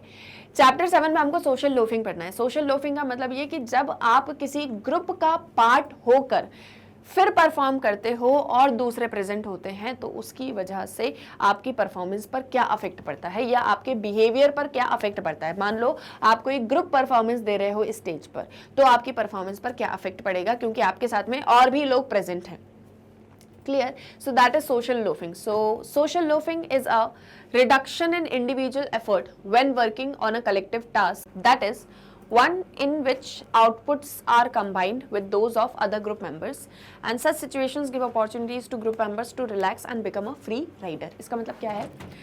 Social loafing मतलब है reduction in individual effort when working on a collective task. मैंने आप लोगों को इसका एक एग्जाम्पल वगैरह दिया था, पुरानी कहानियाँ सुनाई थी, एक बार और बता देती हूँ. देखो, मान लो आप लोग क्लास में बैठे हुए हो, ठीक है, और आपके टीचर आते हैं, बोलते हैं कुछ नहीं है, आज हमको बस एक एक्सपेरिमेंट करना है. क्या एक्सपेरिमेंट करना है? तो बोले एक्सपेरिमेंट में ये करना है कि जब हम आपसे बोलेंगे क्लैप, तो पूरी क्लास को एक साथ में क्लैपिंग करनी है और बहुत तेज करनी है. ठीक है, अब मान लो मैं ही थी उस जगह, तो मैं आई और मैंने कहा ओके क्लैप. सो आप सबने क्लैप किया. आप में से कुछ थे जिन्होंने बहुत जोर से क्लैप किया. ठीक है, फॉर एग्जाम्पल मान लो 40 स्टूडेंट्स बैठे हुए थे, उनमें से 35 ने बहुत जोर से क्लैप किया. मैं कहा गुड. आफ्टर 5 मिनट्स मैंने कहा अगेन क्लैप, तो 20 स्टूडेंट्स ने बहुत जोर से किया, बाकी 20 वर जस्ट लाइक कि ओके. तो उनको ये था कि देखो, जब पूरी क्लास क्लैप कर रही है तो अगर हम स्लो क्लैप भी करेंगे तो टीचर को थोड़ी ना पता चलेगा कि हमने जोर से क्लैप किया है या हमने धीरे से क्लैप किया है ना, तो हम थोड़ा धीरे से क्लैप कर देते हैं. Okay, third time I came and I said okay clap, and आप में से 2-3 स्टूडेंट्स ने तो जोर जोर से किया, बाकी सब बस यूं ही कर रहे थे क्लैपिंग. अच्छा, तीनों बार आवाज बहुत तेज आई. ठीक है, तीनों बार आवाज बहुत तेज आई. क्यों? क्योंकि कलेक्टिव एफर्ट था, सब साथ में कर रहे थे. ठीक है, अगर आप में से कुछ स्टूडेंट्स धीरे भी क्लैप करेंगे ना तो भी आवाज बहुत तेजी आएगी, क्योंकि बाकी सब मिलके कर रहे हैं. जस्ट टेक एन एग्जांपल, मैं आके बोलती हूँ कि आप लोगों को चीयरफुल नॉइज निकालना है, मतलब चीयर कहते हैं ना जैसे किसी को, तो उस तरीके से आपको करना है. तो मैंने कहा ओके चीयर, तो आप सबने बहुत तेज आवाज करी. I said second time cheer, आप सबने बहुत तेज आवाज करी, लेकिन आप में से कुछ लोग हैं जो बहुत धीरे चीयर कर रहे हैं, एंड दे वर लाइक कि पूरी क्लास तो कर रही है ना, तो अगर हम थोड़ा कम भी करेंगे तो क्या ही फर्क पड़ता है.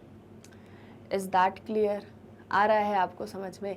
तो क्या होता है कि जब आप कलेक्टिवली कोई काम करते हो, सबके साथ में मिलके जब आप कोई काम करते हो, तो कहीं ना कहीं आपका अपना एक जो इंडिविजुअल एफर्ट है ना वो कम हो जाता है, क्योंकि आपको ऐसा लगता है कि बाकी लोग भी तो कर रहे हैं और वो कर ही लेंगे तो मेरी ज़रूरत नहीं पड़ेगी। इसका एक और एग्जांपल मैंने आपको दिया था कि जैसे मान लो मैंने आपसे कहा, मैं आपकी क्लास टीचर हूँ, मैंने कहा सुनो आप लोग को अपने क्लास को बहुत अच्छे से डेकोरेट करना है, तो आप सबने बहुत अच्छे से मेरी बात को सुना, अब मैं चली गई, आप लोग ने डेकोरेशन स्टार्ट करी, आप में से कुछ स्टूडेंट्स बहुत ज़्यादा एक्साइटेड थे और उन्हीं लोगों ने सारा कुछ काम कर लिया, और कुछ 5-6 स्टूडेंट्स ऐसे थे जो बस बैठ के बातें कर रहे थे और उन्हें कोई फर्क नहीं पड़ रहा था क्लास डेकोरेशन से। जब मैं वापस आती हूँ तो पूरी क्लास डेकोरेटेड थी और आप लोग सब लोग बैठे हुए थे, तो मैंने कहा अरे वाह, आप लोग ने तो बहुत अच्छे से क्लास डेकोरेट करी है और उसके लिए मैं आप सबको एक एक डेयरी मिल्क जो है डिस्ट्रीब्यूट करने वाली हूँ। अब आप में से कुछ स्टूडेंट्स ऐसे थे जिन्होंने तो कोई कॉन्ट्रीब्यूशन नहीं दिया था, लेकिन स्टिल अवार्ड जो है उन्हें भी मिला, डेयरी मिल्क उन्हें भी मिली। सो दैट इज व्हाट कि कलेक्टिव जब आप कोई काम करते हो तो इंडिविजुअल एफर्ट कम हो जाता है, और इसे ही सोशल लोफिंग बोलते हैं, reduction in individual effort when working on a collective task. Output जो है वो कंबाइंड वे में आता है, तो इसीलिए जो है यहाँ पर इंडिविजुअल एफर्ट कम रहता है। एंड इस तरह की जो सिचुएशंस होती हैं वो बाकी दूसरे ग्रुप मेंबर्स को एक तरह से रिलैक्स या एक फ्री राइडर की तरह काम करने की अपॉर्चुनिटी दे देती है। कैसे कि बाकी लोग तो कर रहे हैं, मैं काम कर लेता हूँ, मतलब मैं शांति से बैठ जाता हूँ। इसी एक फिनोमेना को एक्सप्लेन करने के लिए कुछ एक्सपेरिमेंट किए लाटेन एंड हिज एसोसिएट्स ने। वही एक्सपेरिमेंट क्लैप वाला या चीयर वाला, एज लाउडली एज पॉसिबल, है ना। तो यहाँ पर देखा गया कि कुछ स्टूडेंट्स जो है वो नहीं कर रहे थे उतनी तेजी से, ठीक है। तो ये एक्सपेरिमेंट आपकी बुक में दिया है, आपको जस्ट एक बार रीड कर लेना है। So the result revealed that although the total amount of noise rose up, the amount of noise produced by each participant dropped.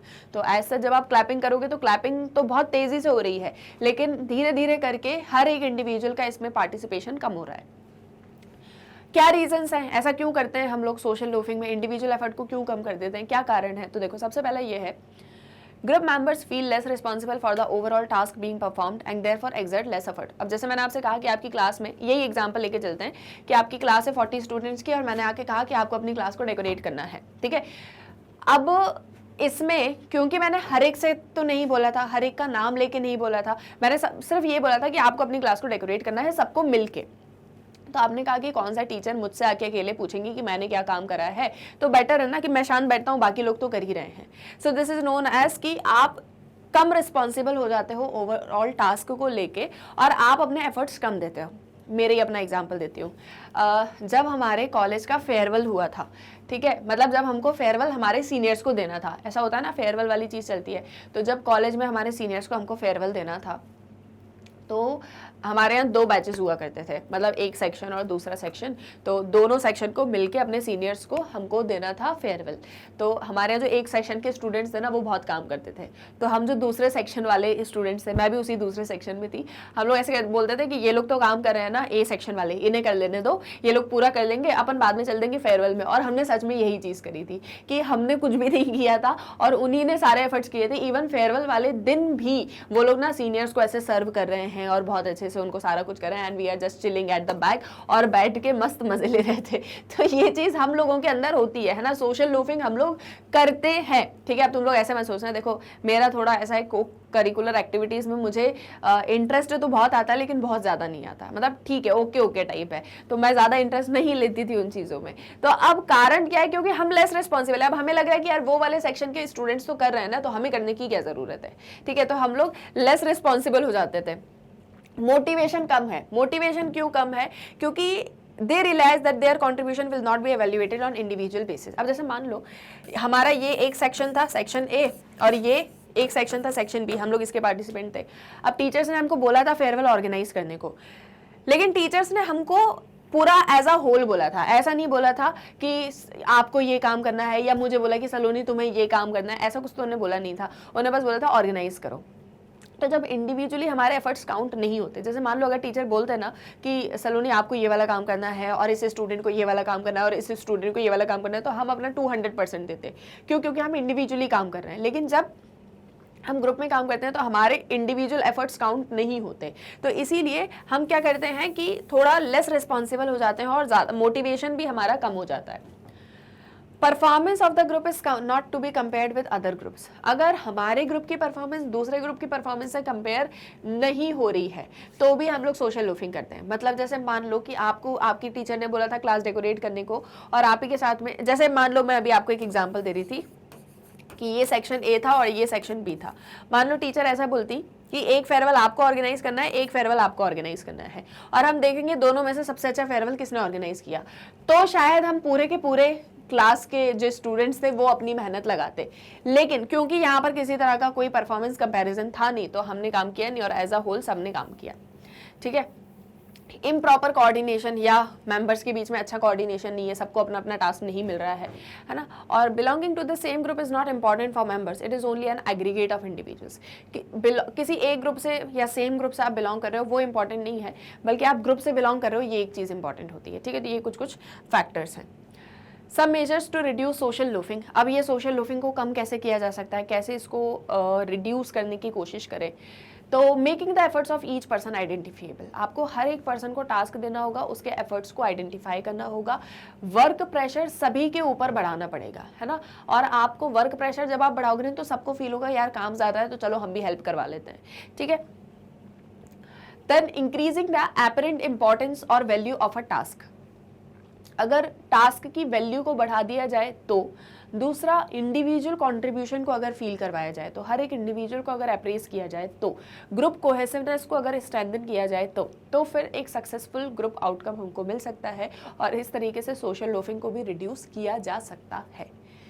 Clear, social luffing के ऊपर भी क्वेश्चन आते हैं इससे, और ये है लास्ट टॉपिक ग्रुप पोलराइजेशन, जिससे भी क्वेश्चन आया करते हैं। सो ग्रुप पोलराइजेशन देखो क्या होता है। अब इसमें इस एक चीज़ पर फोकस करते हैं कि कैसे ग्रुप्स डिसीजन लेते हैं, इवन मोर एक्सट्रीम डिसीजंस लेते हैं। एक एग्जांपल से समझो, मान लो आपको ऐसा लगता है कि कैपिटल पनिशमेंट देना हीनियस क्राइम्स के लिए एक बिल्कुल अच्छी बात है, और जो भी हीनियस क्राइम्स कर रहे हैं, किसी का मर्डर कर दे रहे हैं, रेप कर रहे हैं, उनको तो कैपिटल पनिशमेंट यानी कि डेथ पेनल्टी मिलना ही चाहिए। अब मान लो कि कभी किसी से इंटरेक्ट कर रहे थे, बात कर रहे थे, कोई नया इंसान था, आपके नेबर में रहने आया था, तो आपको उससे बात करते करते ऐसी कुछ बात होने लगी, तो आपने कहा कि मैं तो कैपिटल पनिशमेंट को बिल्कुल फेवर करता हूँ, इवन कैपिटल पनिशमेंट तो देनी ही चाहिए, जो हीनियस क्राइम कर रहा है उसको तो मिलनी ही चाहिए। और मान लो उस पर्सन ने भी ऐसे ही बोल दिया कि नहीं नहीं बिल्कुल सही बात है, जो कैपिटल पनिशमेंट जो है वो ऐसे क्राइम्स के लिए तो बिल्कुल ज़रूरी है। तो आपने कहा अच्छा, आपके मन में ऐसा लगेगा कि अच्छा मतलब जो मैं सोच रहा था वो बिल्कुल सही है, क्योंकि मेरी बात को इनने एग्री कर दिया। अब ऐसे 2-4 लोगों से आप और मिल गए जो सेम तरीके का सोचते हैं, तो आपको ये लगने लग जाएगा कि आपकी जो थिंकिंग है वो बिल्कुल सही है, क्योंकि आप ही के जैसे और लोग भी सोचते हैं। तो कहीं ना कहीं ये जो ग्रुप्स है वो आपके बिहेवियर को इन्फ्लुएंस कर रहे हैं, और इसे ही हम क्या बोलते हैं, ग्रुप पोलराइजेशन। देखो, group polarization focuses on how groups usually make decisions that are more extreme than the original thoughts and views of the individual team members. It refers to the tendency for a group to make decisions that are more extreme than the initial inclination of its members. इस तरह की चीज़ों में क्या होता है, जैसे मान लो कोई एक ग्रुप है, इस ग्रुप के अंदर ये 5 मेंबर्स हैं, ठीक है। अब इसमें से ये पर्सन जो है, अगर मान लो वो सोचता है कि हीनियस क्राइम्स के लिए कैपिटल पनिशमेंट मिलनी चाहिए, इसको भी ऐसे ही लगता है, इसको भी ऐसे ही लगता है, इसको भी ऐसा लगता है, लेकिन इसको ऐसा नहीं लगता, तो क्या होगा कि जिस चीज़ पर ज़्यादा लोग फेवर कर रहे हैं, हाँ, और जिस चीज़ को ज़्यादा लोग एग्री कर रहे हैं, उस तरह का डिसीजन ही हम लेंगे, और फिर ये ग्रुप ऐसे ही सोचेगा कि नहीं, हीनियस क्राइम जो है उसके लिए तो कैपिटल पनिशमेंट मिलना ही चाहिए। Tendency of a group to make decisions that are more extreme, है ना। तो initial inclination of its members, ये नहीं, जो एक्सट्रीम ज़्यादा डिसीजंस होंगे उसको लेना। इस तरह की टेंडेंसी जिन ग्रुप्स के अंदर होती है कि हमको एक्सट्रीम डिसीजंस लेने हैं, वो ग्रुप पोलराइजेशन कहलाता है ना। तो ग्रुप पोलराइजेशन कहीं ना कहीं क्या है कि कैसे ग्रुप मेंबर्स जो हैं वो डिसीजंस ले रहे हैं rather than the original thought and views of the individual team members. अब मान लो इसमें से किसी मेंबर को ऐसा लगता है कि नहीं यार डेथ पेनल्टी तो नहीं मिलनी चाहिए, क्योंकि हम में से किसी का भी ऐसा राइट नहीं है ना कि हम किसी की लाइफ ले लें, ना हमने उसको लाइफ दी है तो ना ही हम उसकी लाइफ ले सकते हैं, तो फिर इसीलिए हमारे पास में कोई राइट नहीं है कि हम उसको डेथ पेनल्टी दें, या डेथ पेनल्टी किसी को नहीं मिलनी चाहिए। अब पर्सनली इंडिविजुअली आप ये सोचते हो, लेकिन एक ग्रुप के अंदर टेंडेंसी होती है कि हम ज़्यादा एक्सट्रीम डिसीजंस ले, तो वो बोलेगा नहीं नहीं, पूरा ग्रुप बोलेगा कि नहीं, हीनियस क्राइम्स के लिए तो डेथ पेनल्टी मिलनी ही चाहिए। तो ये जब आप एक्सट्रीम डिसीजंस लेते हो, इसे ग्रुप पोलराइजेशन बोला जाता है। This firm conviction is because of the following 3 reasons. अब ऐसा क्यों है, तो इसके 3 रीजन्स हैं। सबसे पहला तो ये कि जब आप लाइक माइंडेड लोगों की कंपनी में होते हो तो आप जो है वैसे ही आर्ग्यूमेंट्स सुनना पसंद करते हो जो आपके व्यू पॉइंट को एग्री करते हैं। जैसे आप जो सोचते हो, जो लोग आपके इस व्यू पॉइंट को वैलिडेट करते हैं कि आप जो बोल रहे हो वही सही है, आप ऐसे लोगों के साथ रहना ज़्यादा पसंद करोगे। दूसरा होता है बैंड वैगन इफेक्ट। जब आपको ऐसे लोग मिलेंगे जो कैपिटल पनिशमेंट को फेवर करते हैं और आप भी कैपिटल पनिशमेंट को फेवर करते हो, तो आपको ऐसा लगेगा कि आपका जो व्यू पॉइंट है वैसा ही सब सोचते हैं, तो इसीलिए आप जो सोच रहे हो वो बिल्कुल सही है। तो इसे बोलते हैं bandwagon effect. And third is when you find people similar you are likely to perceive them as in group. जब आपको ऐसा लगता है कि ये लोग वही सोच रहे हैं जो आप सोच रहे हो, तो आपको लगता है कि ये इन ग्रुप के मेंबर हैं, मतलब मेरे ही जैसे लोग हैं, तो आप उन लोगों के साथ मिलकर एक इन ग्रुप बना लेते हो। So you start identifying with the group, begin showing conformity and as a consequence your views become strengthen. तो इस तरह से आपको कन्फर्मिटी मिलती चली जाती है। सो देखो, this fun conviction is because of the following 3 reasons. In the company of like-minded people, you are likely to hear newer arguments favoring your viewpoints. When you find others also favoring capital punishment, you feel that this view is validated by the public, and this is a sort of bandwagon effect. And when you find people having similar views, you are likely to perceive them as in group. So you start identifying with the group, begin showing conformity, and as a consequence, your views become strengthened. Is that clear? तो इस तरीके से जो है group polarisation होता है। Group polarisation, group think, Tuckman's developmental stages और साथ ही साथ में टाइप्स ऑफ ग्रुप, ये सब पॉइंट्स, ये सब टॉपिक्स इस चैप्टर से बहुत ज़्यादा इंपॉर्टेंट है। इनमें से क्वेश्चन आ जाते हैं 3 मार्क्स में या 4 मार्क्स में, और बाकी वेरी शॉर्ट तो आ ही सकते हैं कहीं से भी।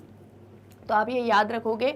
और अब क्योंकि ये चैप्टर हमने कंप्लीट कर लिया है, अच्छे से रिवीजन इसका कर लिया है, तो आप इस चैप्टर को एक बार अपने से रीड करोगे, ठीक है? बैठ के अच्छे से उसको रीड करो, देखो इसमें क्या क्या सारा कुछ दिया हुआ है, ताकि अब आपने जो भी कुछ पढ़ा है वो आप कभी भी ना भूलो, ठीक है? तो अच्छे से रिवाइज कर लिया तो हो गया चैप्टर पूरा complete, and now you are well prepared for your examination, ठीक है? तो अच्छे से इसको रिवाइज कर लेना एक बार, और कोई भी कहीं पर भी कोई डाउट लग रहा हो तो वो मुझसे पूछ लेना कमेंट सेक्शन में, आपके डाउट्स को मैं आंसर कर दूंगी। तो डिटेल डिस्कशन भी हो गया, क्वेश्चन आंसर्स भी हो गए, रिवीजन भी हो गया, अब चैप्टर कंप्लीट है। आई होप सो किसी तरह का कोई डाउट नहीं होगा। डाउट रहेगा तो आप मुझसे पूछ सकते हो। इसी के साथ में अब हम मिलेंगे नेक्स्ट वीडियो लेक्चर में। तब तक के लिए आप लोग अच्छे से अपनी पढ़ाई करो, और जाते जाते एक छोटी सी इन्फॉर्मेशन कि आप मैग्नेट ब्रेन्स की वेबसाइट को कैसे एक्सेस कर सकते हो। As you all know, daily lectures आपको मैग्नेट ब्रेन्स के यूट्यूब चैनल पर मिलते हैं। साथ ही साथ जो मैग्नेट ब्रेन्स की ऐप है वो आप प्ले स्टोर से डाउनलोड कर सकते हो। इसके अलावा जो मैग्नेट ब्रेन्स की वेबसाइट है दैट इज़ www.magnetbrains.com, वो बहुत ईजिली एक्सेसिबल है गूगल पर। इसे जैसे ही आप एंटर करोगे आपके सामने magnet brains education platform open हो जाएगा। यहाँ पर आपको सभी क्लासेस के सभी कोर्सेज के वीडियो लेक्चर्स देखने को मिलेंगे बिल्कुल फ्री ऑफ कॉस्ट। आपको यहाँ हमारे टॉपर्स भी मिलेंगे, हमारे टॉप कोर्सेज भी मिलेंगे, हाई क्वालिटी एजुकेशन, वो भी 100% फ्री ऑफ कॉस्ट। तो जो भी class, course, subject, chapter, lecture आपको पढ़ना है उस पर बस क्लिक करना, उससे रिलेटेड सभी क्लासेस के सभी चैप्टर्स के वीडियो लेक्चर्स ओपन हो जाएंगे। वॉच नाउ पर क्लिक करते ही वीडियो ओपन हो जाएगा। तो आराम से जो है अपनी पढ़ाई करो। किसी तरह का कोई डाउट हो तो वो हम लोगों से आप पूछ सकते हो। हम ना ही आपसे कोई पेमेंट लेंगे, ना ही आपको कोई कूपन बेचेंगे, सब कुछ बिल्कुल फ्री ऑफ कॉस्ट है। अपने फ्रेंड्स और रिलेटिव्स को भी मैग्नेट ब्रेन्स के बारे में बताओ, ताकि वो भी इस 100% फ्री एंड क्वालिटी एजुकेशन को एक्सेस कर सके। इतना ही नहीं, आप मैग्नेट ब्रेन्स को इंस्टाग्राम, फेसबुक, ट्विटर, टेलीग्राम सभी पर एक्सेस कर सकते हो। और साथ ही साथ आप मैग्नेट ब्रेन्स को अब जल्दी से जो है, और इस वीडियो को like, share and follow, subscribe कर दो। हम मिलेंगे हमारे नेक्स्ट वीडियो लेक्चर में। तब तक के लिए अपना ख्याल रखो, and for more updates stay tuned with magnet brains. Thank you very much.